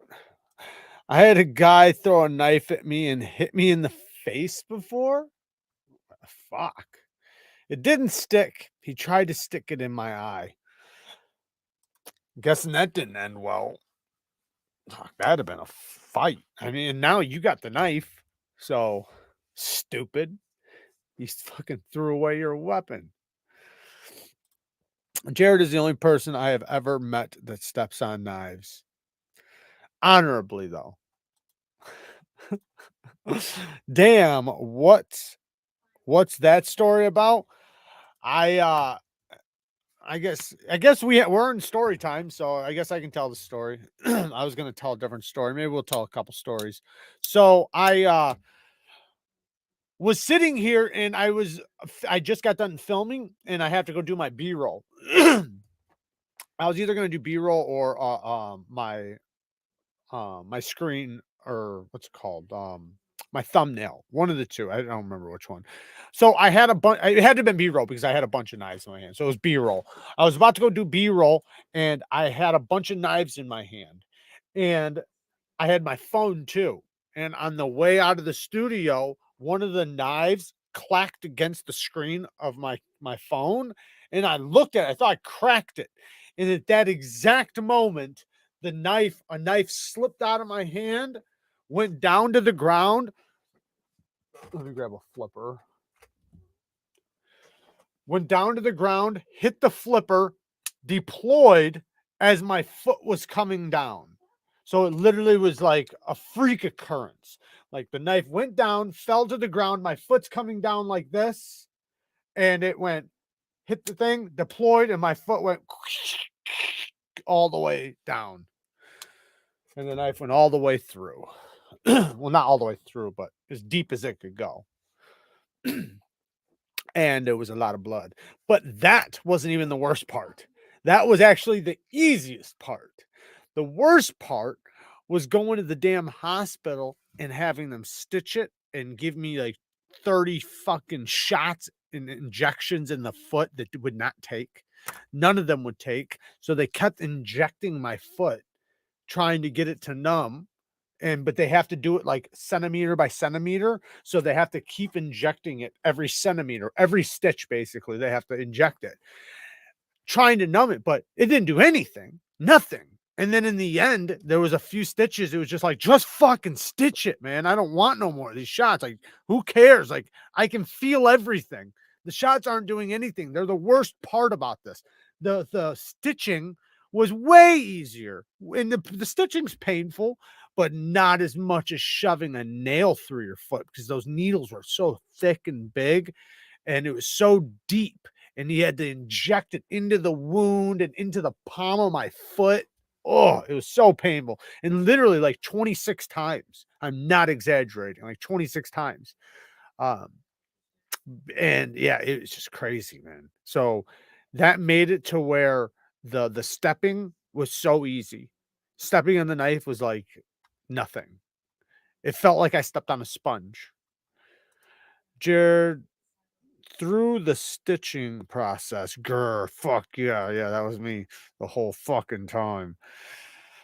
Yeah, Kara was kind of laughing the whole time because I'm just fucking gritting my teeth like, fuck yeah, like, give me more, doc, come on.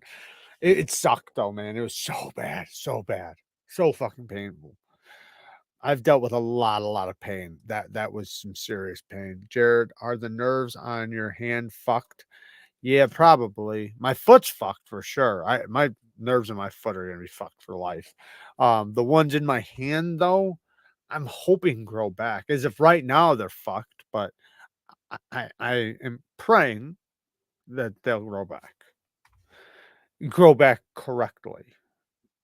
Because it's driving me nuts, man. I do not like not being able to feel the tip of my finger. It sucks. Like everything feels weird. I can barely type and it constantly feels frozen. Like it almost gets painful. Even though you can't feel it, it almost gets painful because of the numbness. Um, what's my opinion on Leatherman? I always liked Leatherman. I didn't like what they did with copying the organizer, but I've always liked Leatherman as a company. I think they do a good job. Um, do you even need nerves on your foot? I don't know. I mean, I guess, there are so many. That's the problem. And that's why I'm always going to have nerve damage in my foot because there's so many. And that's also why they couldn't get the injections to take because there were so many nerves that there's so many nerve endings. They can't numb them. But it feels like I'm walking on a rope constantly. Like there's a rope taped to my foot. And then there's times when I step on it, I'll get a shock. But for the most part, it's pretty good. I'm really good. Like I could kick, I can run, I can jump. I'm good. Good to go. I'm ready for war. Except for my finger right now. I dropped a karambit on my foot once. Ooh, not good. Probably wasn't a good idea to be spinning it while drinking. You mean at the same time, or you mean you were just drunk spinning it? Steven with the 5 bones. Thank you, man. I appreciate the donation.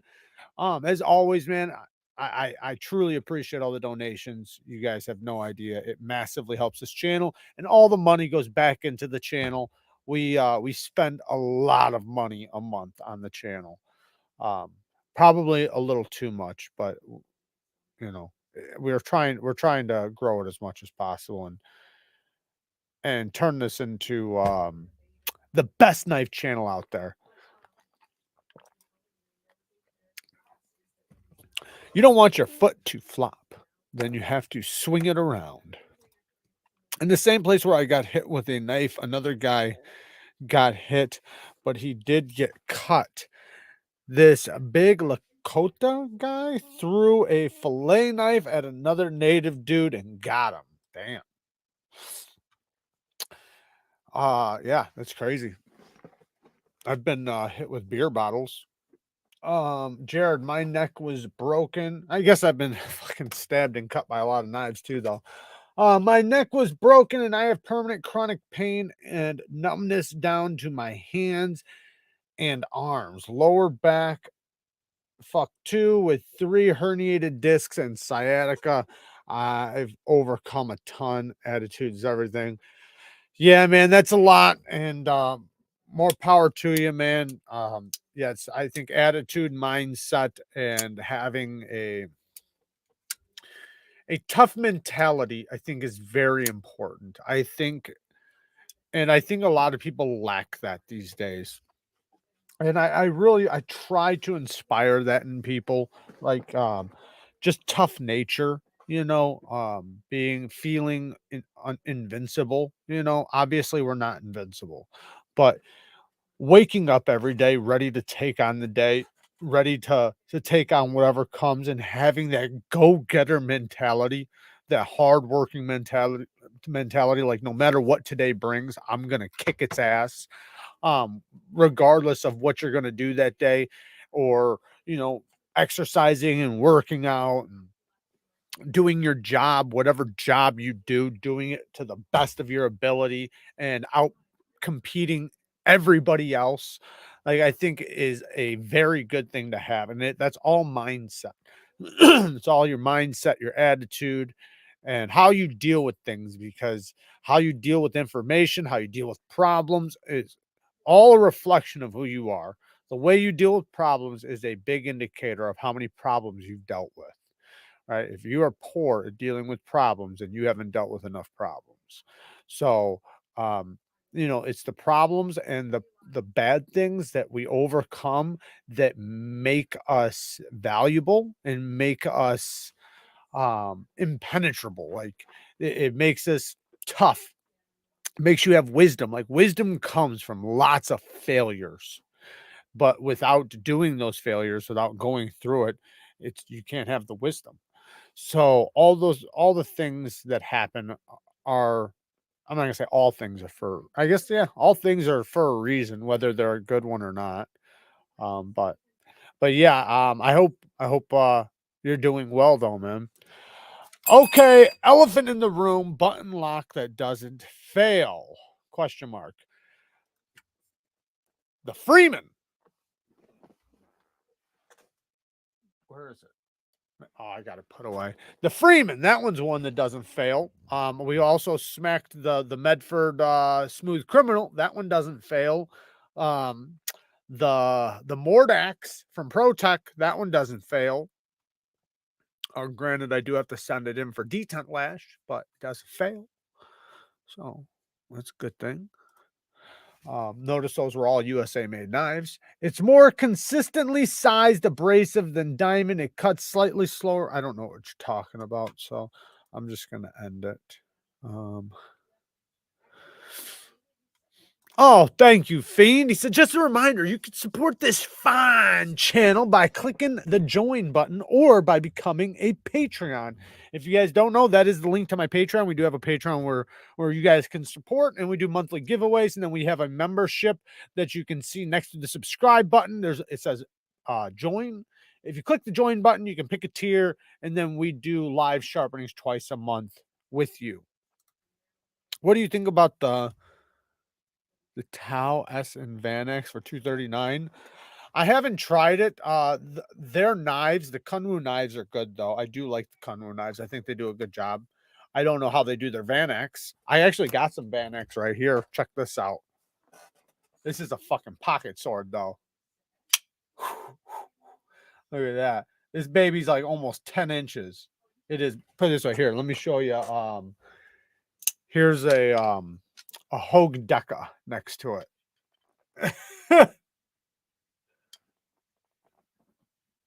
That thing's big, right? This is the Shirogorov F111, I believe, in Van X.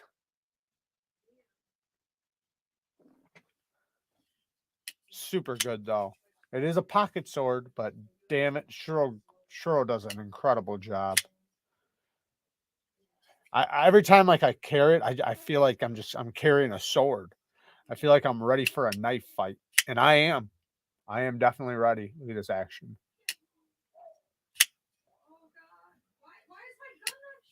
You hear that shit?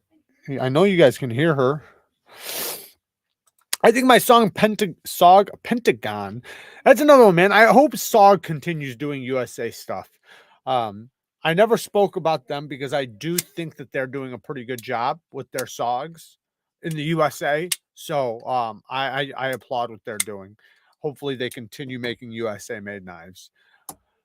I think of my song Pentagon is just as fidgety as any button, even though this is axis type lock. It is super easy to engage in house. Yeah, that's true. The crossbar locks are they're not just like a button lock, but they kind of act like a button lock in a way. You can get if you want a strong button lock, just get a compression lock and then buy a CME from OCD for EDC, made in the USA. And then it's basically a button lock. So I was thinking, because somebody else, the guy who did that other USA made video, was talking about how the patent is up on compression locks, and why aren't companies taking advantage of that and making knives with compression locks since the patent is up. I was thinking like, well, why don't they do that and then literally make this? Like, make the whole thing, but make it with a button instead of a liner, where it's literally proud just like this, where you can use it just like this, and you're not like squeezing in there, where it's literally a button. Maybe it pops out. Just make it with a button instead of a liner. Why don't you shut up? You're loud as fuck out there. You know that? You know, you're loud as fuck. Hey, did you hear about how the compression lock, the patent is up? So I just had this idea where they could I'm just gonna make fuck it with you a up. button instead of a liner. All right, I'm muting you.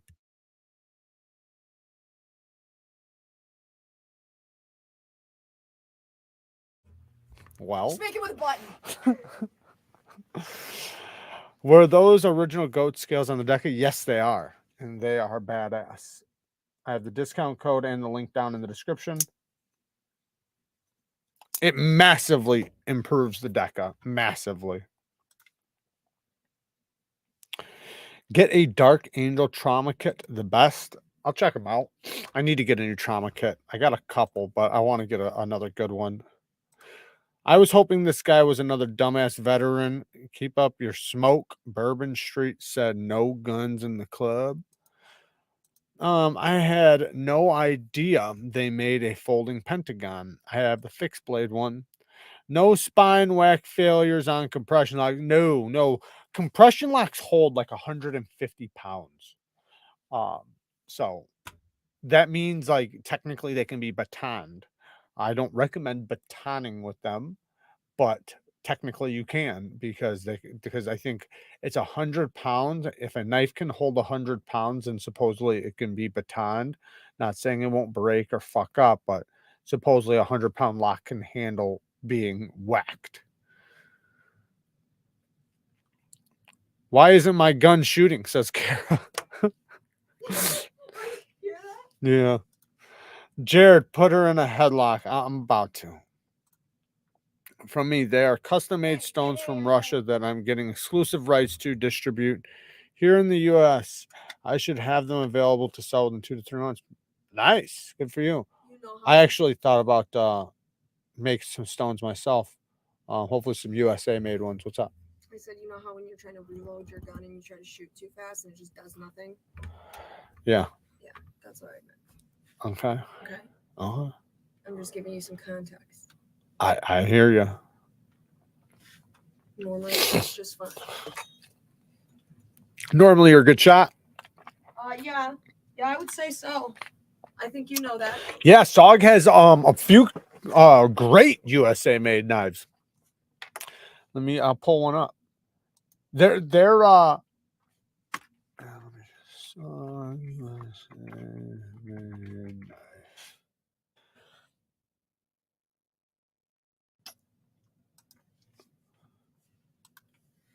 Let me see if I can find one right away. I might have to go to the other thing. These are too small. But yeah, I'll find some for you. I'll show you. I'll show you. All right. A lot of these I think are USA made, but I'm looking for a specific one. There we go.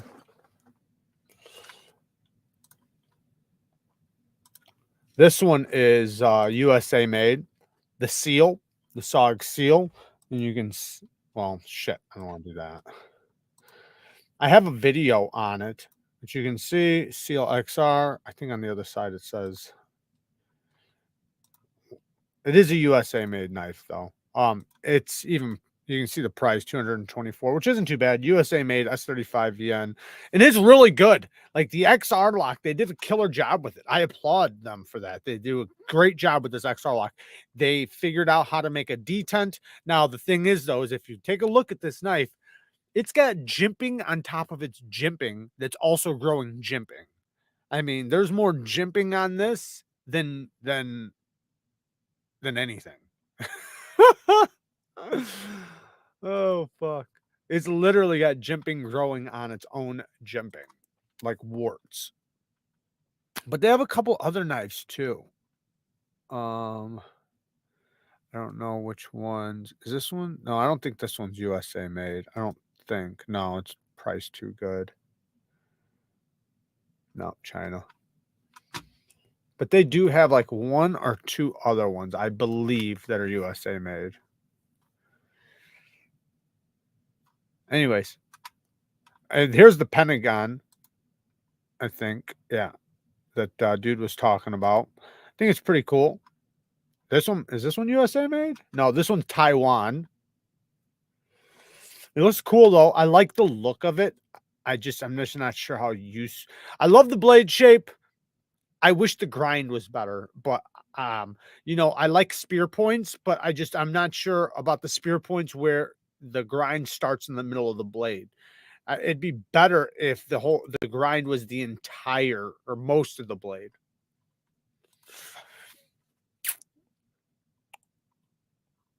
Yeah, I know. They don't like to be called SOG anymore. It's SOG. So, oh, the ones with all the yeah, the ones with all the jump.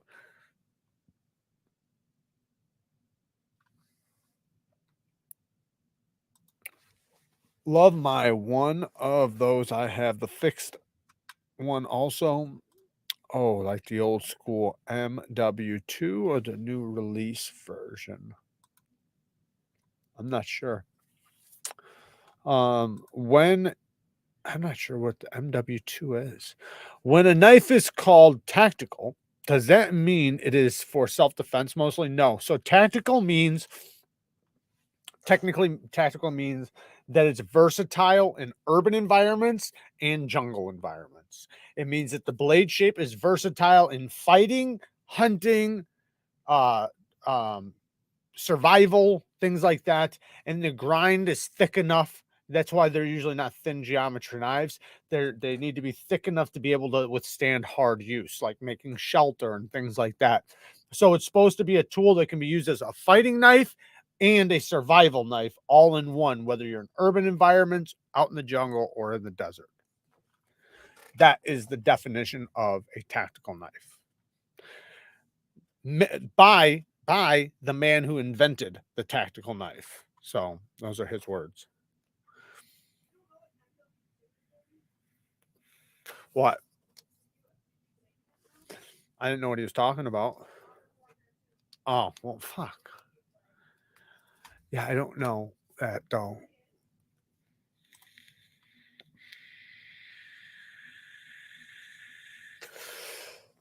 Nice, Jeffrey.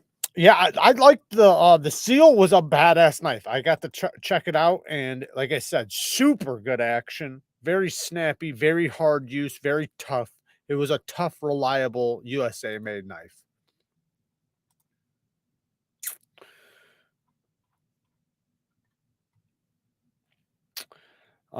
Even on the SHOT Show vid, the SOG dude only said SOG.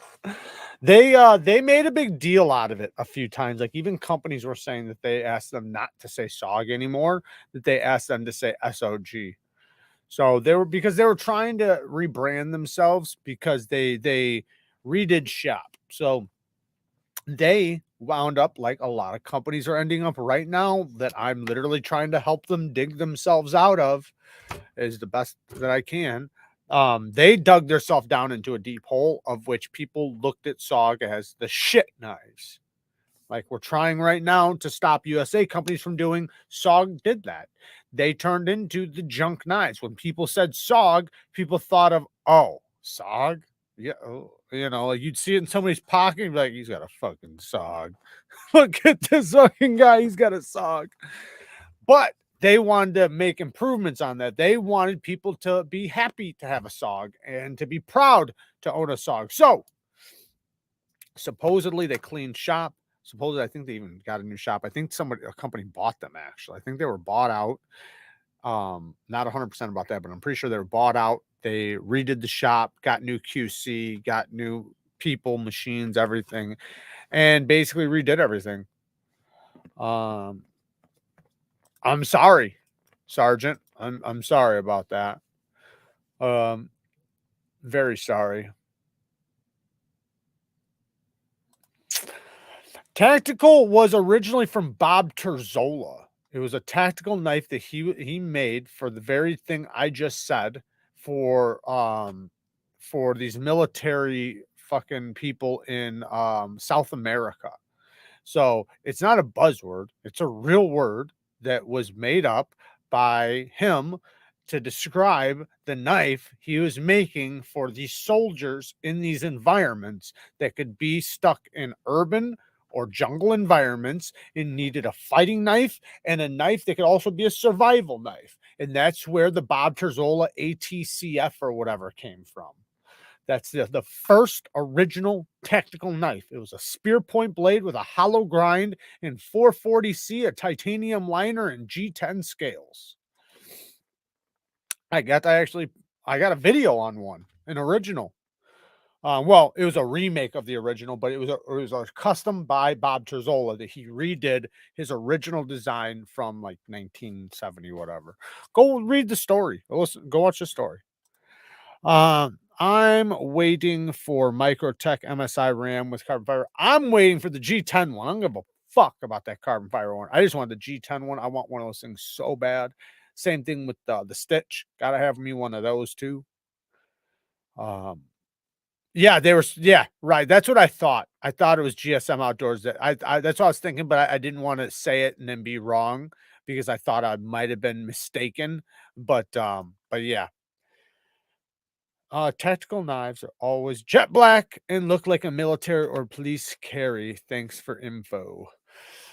Well, I think the jet black is just, for concealment or whatever, just so it's not shining or reflecting. Not sure if it needs to be, but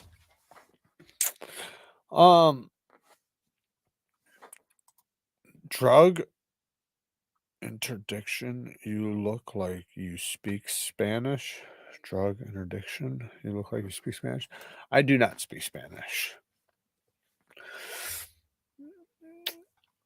I was saying fighter folder and practical action SOG. They are coming back. Why would a tactical knife not have a serious finger guard? New fixed Terzola for MKM has a lot of jimping, but finger guard is tiny.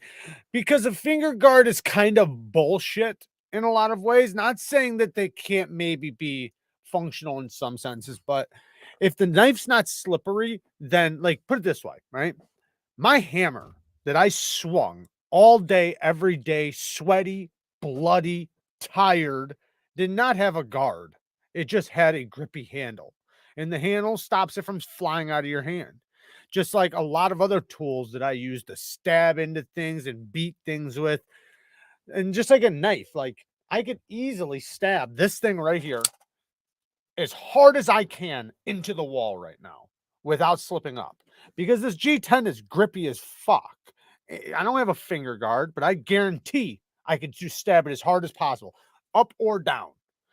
So finger guards are good maybe for slippery knives or knives for just for the purpose of bearing down on and you just don't want the risk of it. But I don't know, if you're fighting with the knife, you're gripping it nice and strong. You should have a good grip. Your thumb should be over the top of your pointer, not up the spine like this, because if you stab through, you don't want to break your thumb and get it ripped out.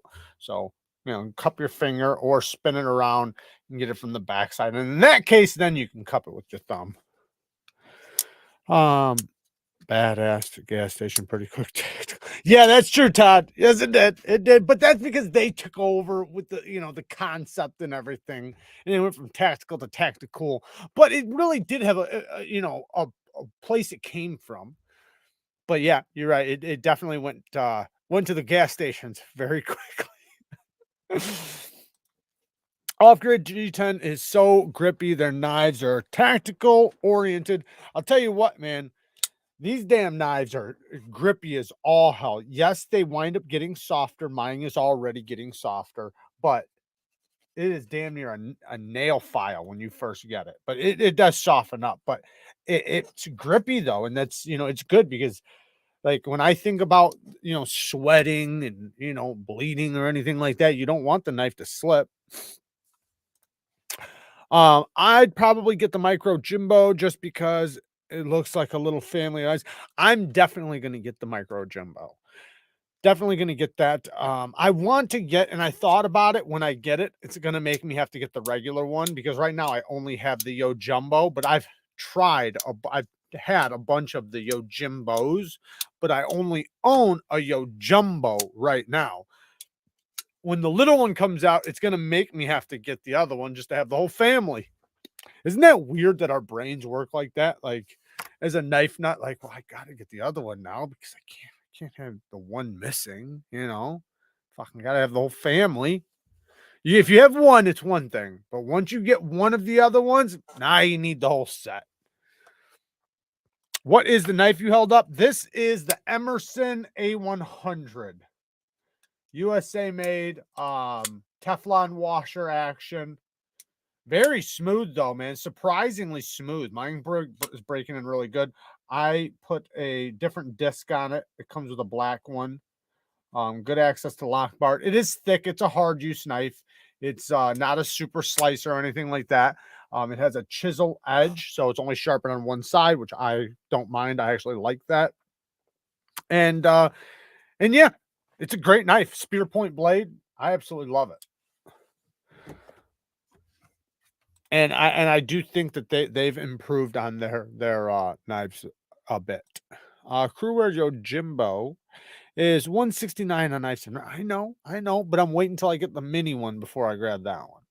Maybe I should just get that one beforehand because who knows how long it's going to be until the mini comes out.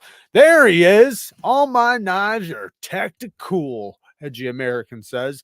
Go and subscribe to his channel.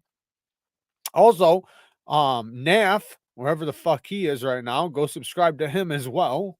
And everybody else who's got a YouTube channel in here. The first knife I ever bought was an M-Tech throwing star with folding blades. That sounds about right. Oregon Knife Guy says, I have the Yo Jimbo, but really need the Jumbo and the Micro. Once you get one, you're going to have to get the other. I've got the Penguin family, Beglighter family, Native family. It's never going to stop. They have a Micro. They're coming with a Micro. The Micro Yo Jimbo or Micro Jimbo is coming soon. But yeah, the Crewwear Yo Jimbo is where it's at. That's what I want. It's a tough steel, and that has very thin geometry on the hollow grind. So there is the link to NAF. Michael Janik was making chopped Jimbos on 5x5 Combat Solutions. Must have been a good demand for them to get produced. Bang. Yeah, I guess so. I never knew I needed a family until tonight. Thanks, everyone. There you go. See? We are a family-friendly show.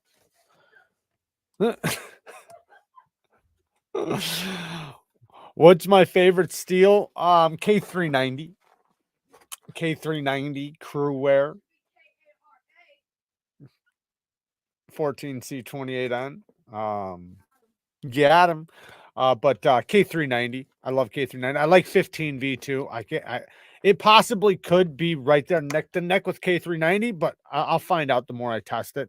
As if right now I've done a lot of testing on K390 and Crewwear, and I love them both.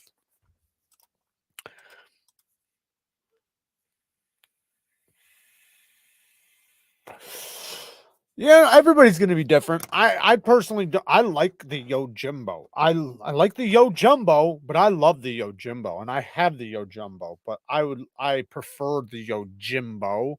I love its detent. Oh, even my Yo Jumbo has a great detent, but the Yo Jumbo is just a little bit too big for me.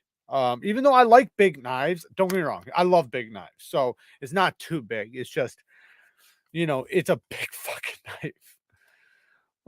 Jared and Cup are available to babysit. Just plop your kids in front of the computer during the live stream. There you go. Let the dogs join in too. Have you ever designed a knife? Technically, yes. Jared, do you have a limit you will spend on a knife? Well, right now, my fucking wife just spent like $2,000 on my Rockstead. Took about a year to spend, but I've never spent that much on a knife, aside from the money she spent to get that for me. I would say I feel comfortable at the 500 or less, but I would spend more if it was worth it. Like if it was something like really speaking to me and I really, really spoke to me, I would 100% spend up to probably $1,000 max. Obviously Kara spent like 1,800 on my gift. I wouldn't go out and spend $1,800 on most knives. NAF Sergeant will though. That fucker will spend some big money. But I would spend 1,000, 1,200 bucks if it was, really worth it to me. I gotta really, really want that fucker though, because there's so many great knives in the $250 to $350 price range. Even one, let me cross that out. There are so many great knives in the $140 to $350 price range.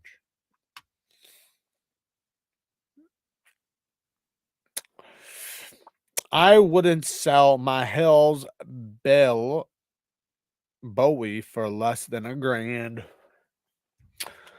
I have the Yojimbo, very cool. Yeah, the Yojimbo's a great knife. He loves big knives and cannot lie. I've got a Mannix in crew wear. That's awesome.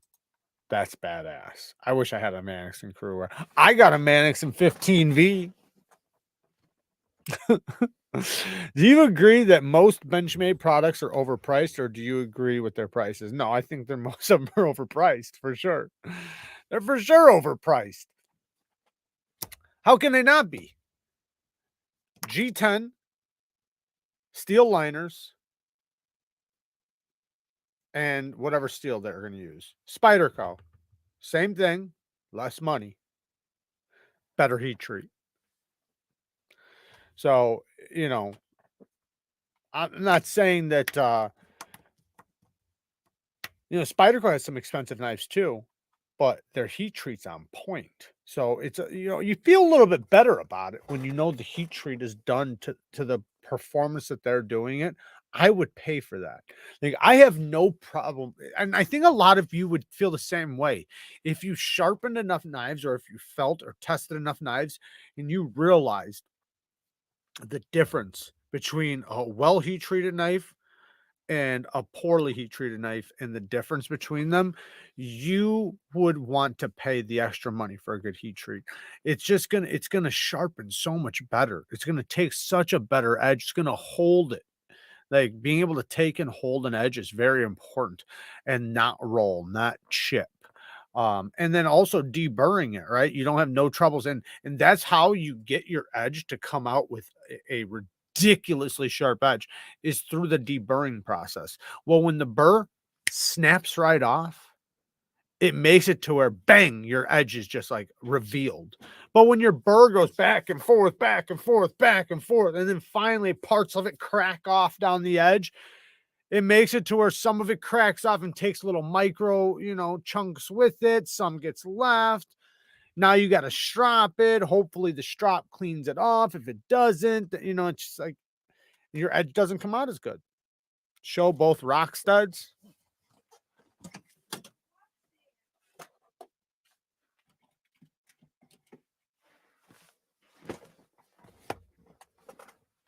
All right, I got you. A Rockstead Higo.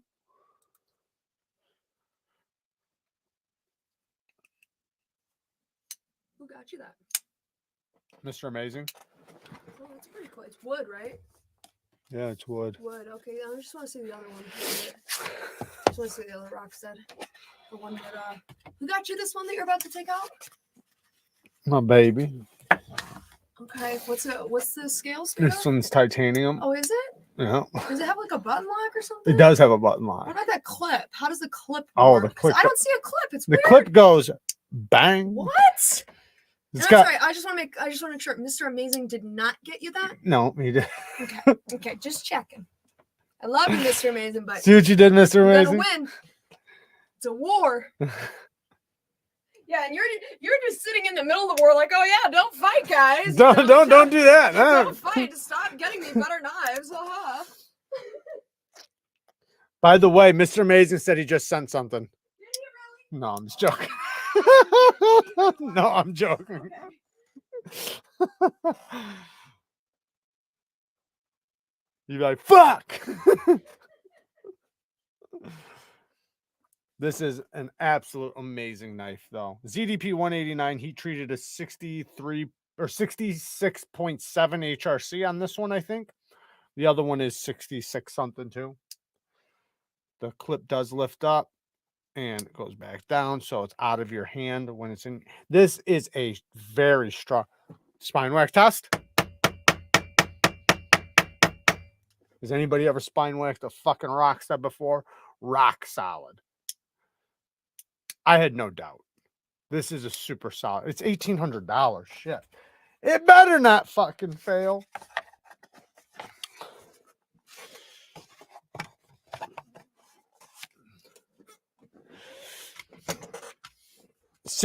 Yeah, I think it's at 66.3 starts cutting glass. And that's 66.7, so that means it'll cut glass. I want a Rockstead Wren, but that's the Rio. They're expensive, man. They're not no joke. These ones I think you can get for like between 11 and 1,500 for these ones. This one I might eventually do a sharpening video on.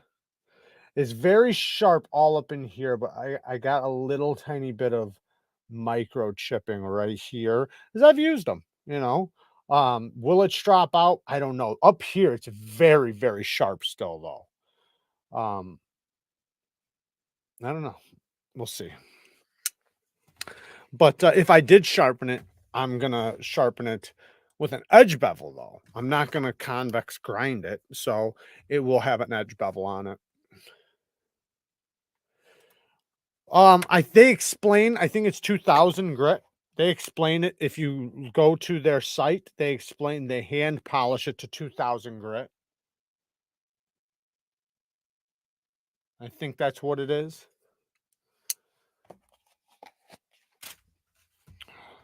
Spine whacker Rockstead. Fuck yeah. I want to get the Harsey with the Da Vinci scales they showed at SHOT Show. Yeah, those look badass. I recommend send it to BGM Knives and get a regrind. I don't know. Did we get the damn 40 likes? I can't see it, guys. You guys got to tell me. Remember when you cut yourself with that Rockstead? I do remember. I still have the nerve damage from it. Been looking into a bigger multi-purpose tactical fixed blade. What brands do you suggest for that? Tops. Tops is what I recommend. Tops does a really good, or BGM. BGM, that's custom knives, but they're priced very fairly. So BGM knives, and then Tops knives, and then there's a bunch of other ones too. If you want something real big, try out the SE6. The SE6 is a nice big blade. My most used knife, that's tough. I don't know. I use them all. I use them all. I just, I have, like, if you're talking about like what has been abused the most, like probably some of my older knives when I was in construction. But as far as like just using, carrying, cutting things, I have used them all. Even Hey. damn it, I was in the middle of the story. I'm telling you. Do you know what knife you used to use a ton? What? Do you remember that Ganzo that resembled like a massive 940? Yeah. Do you remember you used the hell out of that? Use the hell Still out of have that. it. The CRKT Razel. Yeah, but you didn't use it in frequency, but you just beat it up. I used it in construction. That's what I mean. You beat it up. It didn't last as long. But that one like Osborne looking thing, you used that a lot. Like a lot when you had it. Yeah. There's a lot. There's a lot. Are gonna be Well, I phenomenal. just said, like, if you're talking about like when I did construction, like on abusing knives, that's a different thing than using knives. So I've definitely used some knives more than those other knives, but those other knives show more damage because they were abused. Right. But I don't know, probably my PM2 or something. Are you just saying carried? No, using. I don't know. Like I fucking use them thing, all. I yeah. use them all. I can attest. Like, that I can Jared pretty much every day carries mostly a different knife. I can tell you just this week I've used this multiple times. I've used this multiple times. I've used my other PM2 multiple times. I've used this a hell of a lot. You can even see it if you look at it. There's sticky shit all over it. I've used this one. I've used No, you switch it up regularly. oh, I carried this the other day. Like, so it's tough, man. I know for a fact that like the ones I can gauge which ones I This use the one? most. I'm carrying this one today. Mine has definitely been anything that's been a Dirk Pinkerton design. All the Dirk Pinkerton designs I've Yeah, ever had you've used a lot of I've Dirk. highly Yeah. used over the others. So the Fire and the Rogue. I guess that's probably the only two Dirk Pinkertons. But they took so much pocket time. Then the Techno 2 came in the leave. Those were some later ones. The Elementum for a while, but We got a new lead. The black one. sweet. A little one? Yep. I actually like the big one better, I think. You've been watching SHOT Show stuff? Yes, I have. Anything catch your eye? Yes, the Microtech MSI and the manual stitch with the ram lock. Those are what catches my the most out of everything I've seen in Blade Show. The Benchmade, the new Benchmade, I love it. I'd like to get it, but $522 is a bit steep. About $150 too steep. I might still get it just to have it on the channel for you guys, but if I didn't have the channel, I wouldn't buy it. So I probably won't, after buying it, recommend to buy it. Unless if you really want it. Sounds like Jared needs to get Kara Pinkerton custom on her birthday's in a couple days, motherfucker. Watch yourself. Watch out. Carry enough different blades and you wind up with 300 feet of working edge instead of 3 inches. Good point. Good point. Yeah, and I don't have to sharpen near as much, right? Because I can literally take a knife and keep the factory edge if I want for a good long time because I'm not using only it. So I'll switch it out. And if I'm ready to sharpen, or if, I want to, I can.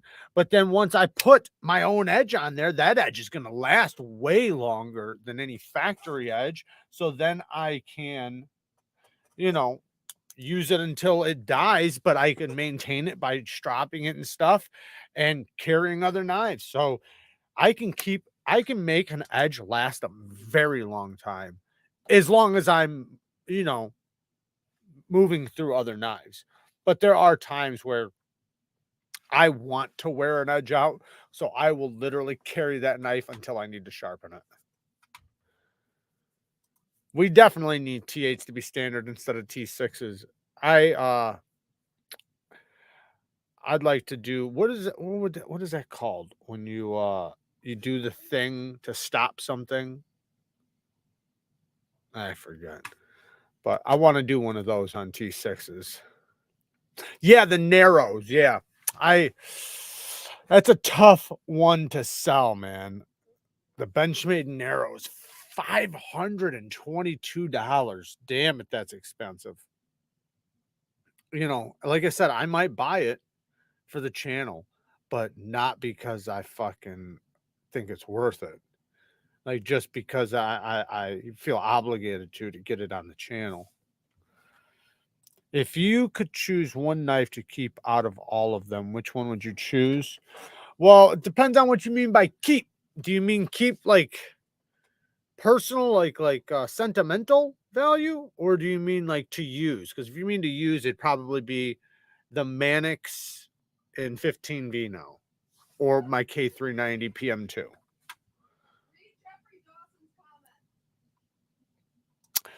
I imagine manufacturers watching video reviews talking about T8 screws, looking over the 55-gallon drums full of T6s, and single tear rolls down their cheek. True. Super Honky says, I want that mini Mexican you guys picked up last year. That mini Mexican you guys picked up last year. Huh. Oh, you're talking about from Tactical Everyday Dad. Yeah. No, he's got some good shit. Explain on weird things like bad luck to celebrate early. I want a K390 Mannix. That's my one and done. Yeah. I don't know if they're gonna make it, but the 15V one's a good one. They're about to do the 15V PM2 and Shaman. So that's awesome. The 15V does seem very promising. I like it a lot. Like a lot. I'm not gonna say I like it more than K390 yet, but after sharpening it, I can tell it's right there. K390 is the shit though, man. How much cost the purple half track? They're, you can't even get them right now, but they're probably like $600, $500-600. Explain on weird thing, but that was a gift, by the way. That was a gift. And knives like that, like I want to say, like if you said I can only have one knife, I want to say my Hinder, not that one, my Hinder Skinny, but but the heat treat's a little bit softer than I want, right? So like I'm not gonna get that stupid ridiculous sharpness that I want in an edge, even though I love the knife and I love having it in a rotation, but it does lose its edge quite a bit faster than some of my other steels. Even though I love it. Jared, that question wasn't for you that time. I'm sorry. Which PM2 to get? The Crewwear. Get the Crewwear one. USA made blades restocks half track almost every Wednesday, 425. There you go. I didn't know that. I did not know that. Good to know. Maybe I'll fucking try to get a spear point bladed one. Awesome. Which PM2 would you want if you could only have one? The K390. Or no, well, now they don't sell the K390 one anymore. So now it would be the 15V one that's coming soon or the Crewwear one. The Crewwear one is one of my favorites. Right now, the K390 and Crewwear are my favorites. When the 15V comes out, it'll be the K390, Crewwear, and 15V. So all three of them are great. Crewwear is great for different reasons than K390. So Crewwear is a super tough steel, so that's one thing. So you can get it with thin geometry and you can put low angle edges on it and it still be stable, you know, because remember, you know, when you do the sharper you make a knife, that means the lower the edge angle you're going to put on it. Well, also means the less edge stability it's going to have. So the more edge stability the steel has, the better, right? So it allows you to put low angle edges on it and it holds fine edges for a long time. Now its downfall is it doesn't have a long working edge. So like you can like say if you throw up a steel like Maximet has an incredible long lasting working edge. But its fine edge, even though it still, you know, holds a fine edge pretty decently, it doesn't last nowhere near as long as its working edge. Like out of 100% of its edge retention, about 20% will be the fine edge and 80% will be the working edge. With Crewwear, 80% is the fine edge, 20% is the working edge, if not less. So that's the beautiful thing about that. It takes an incredibly sharp fine edge and it holds a fine edge for a long time. But once the fine edge is gone, the working edge goes away very quickly.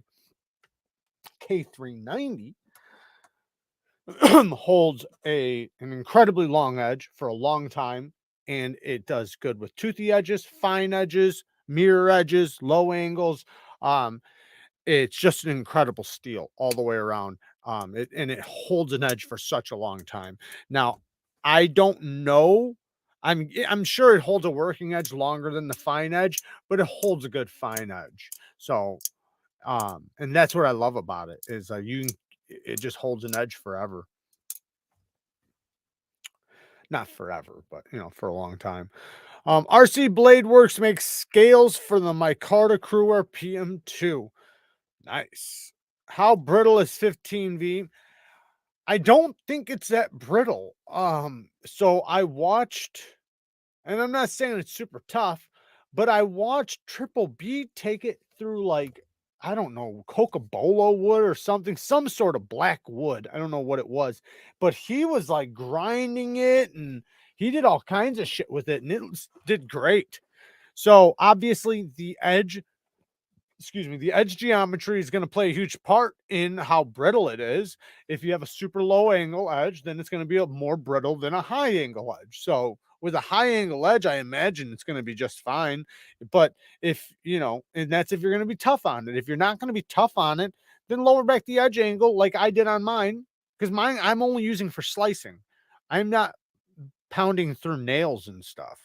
Like I plan on not never, but I don't plan on cutting copper wire and, hitting staples with it and things like that. If I do, I do. But I have a low angle edge on it because most of what it does is break down cardboard, cuts plastic, cuts straps, opens packages, and cuts throats. So, Jared, any plans on grabbing one of the new Demco 20s Slims? Maybe. Probably. I mean, I've wanted one. That's what I've wanted from them. So probably if I have an opportunity to buy one, I probably will because that just sounds amazing to me. An 80/20 slim. And if the grind isn't thin enough, I'll send that one to get a hollow grind. I don't want to mess with the one I already have, even though it's so thick behind the edge. I put a 15-degree edge bevel on it. Damn it, is it big. So, and it's thick. Like it's probably 50 thousandths behind the edge. So I don't, if I got the skinny, hopefully it has better geometry. Because that would be awesome, Todd. I would love to have that. All right, guys. We've actually talked about that, Noah. I'm very excited about the new MSI from Microtech. I like how they have that new RAM lock too. They said it's a drop-in system, and if you look at it, it has like a piston spring, or I don't even know what to call it, but it's got like a bar inside of the spring, like almost like a hydraulic spring or something. I don't know. It looks badass, and supposedly it's a drop-in system, so it's pre-built. When they assemble the knife, they can just drop it in. That's amazing. That's going to help them cut costs. And they're talking about it being like less than $250 for the G10 one. I hope they continue with the hollow grind. That would be amazing. I really hope they don't change it to a flat grind. I did hear them say something about a blade show that they don't know if they're going to be flat or hollow. Please do a hollow grind. But yeah, I'm excited about it. I think that was probably the best thing that came out the best thing that's coming out this year is probably from Microtech. So shout out to Microtech for kicking ass this year. I wish they would up their HRC on their steels, like their 204P and M390, but I'm happy with the innovations. Nitro V or S35? Well, S35 is going to outperform Nitro V, but Nitro V is tougher. So just depends on what you want. If you want a fixed blade, Nitro, S35 is still tough. So S35 is going to be better than Nitro V. Nitro V is more affordable. Holds a really good edge still. Takes a really good edge. Takes a better edge than S35, in my opinion. So depends on what you want. If you want a knife that's easier to sharpen and takes a sharper edge, that holds it well and is easily maintainable and takes a great fine edge, then that would be Nitro V, especially if you want it to be nice and tough. If you want a great working steel that takes a nice medium grit edge and is also plenty tough, nice and stainless, so is Nitro V. It's also nice and stainless. S35 with better edge retention.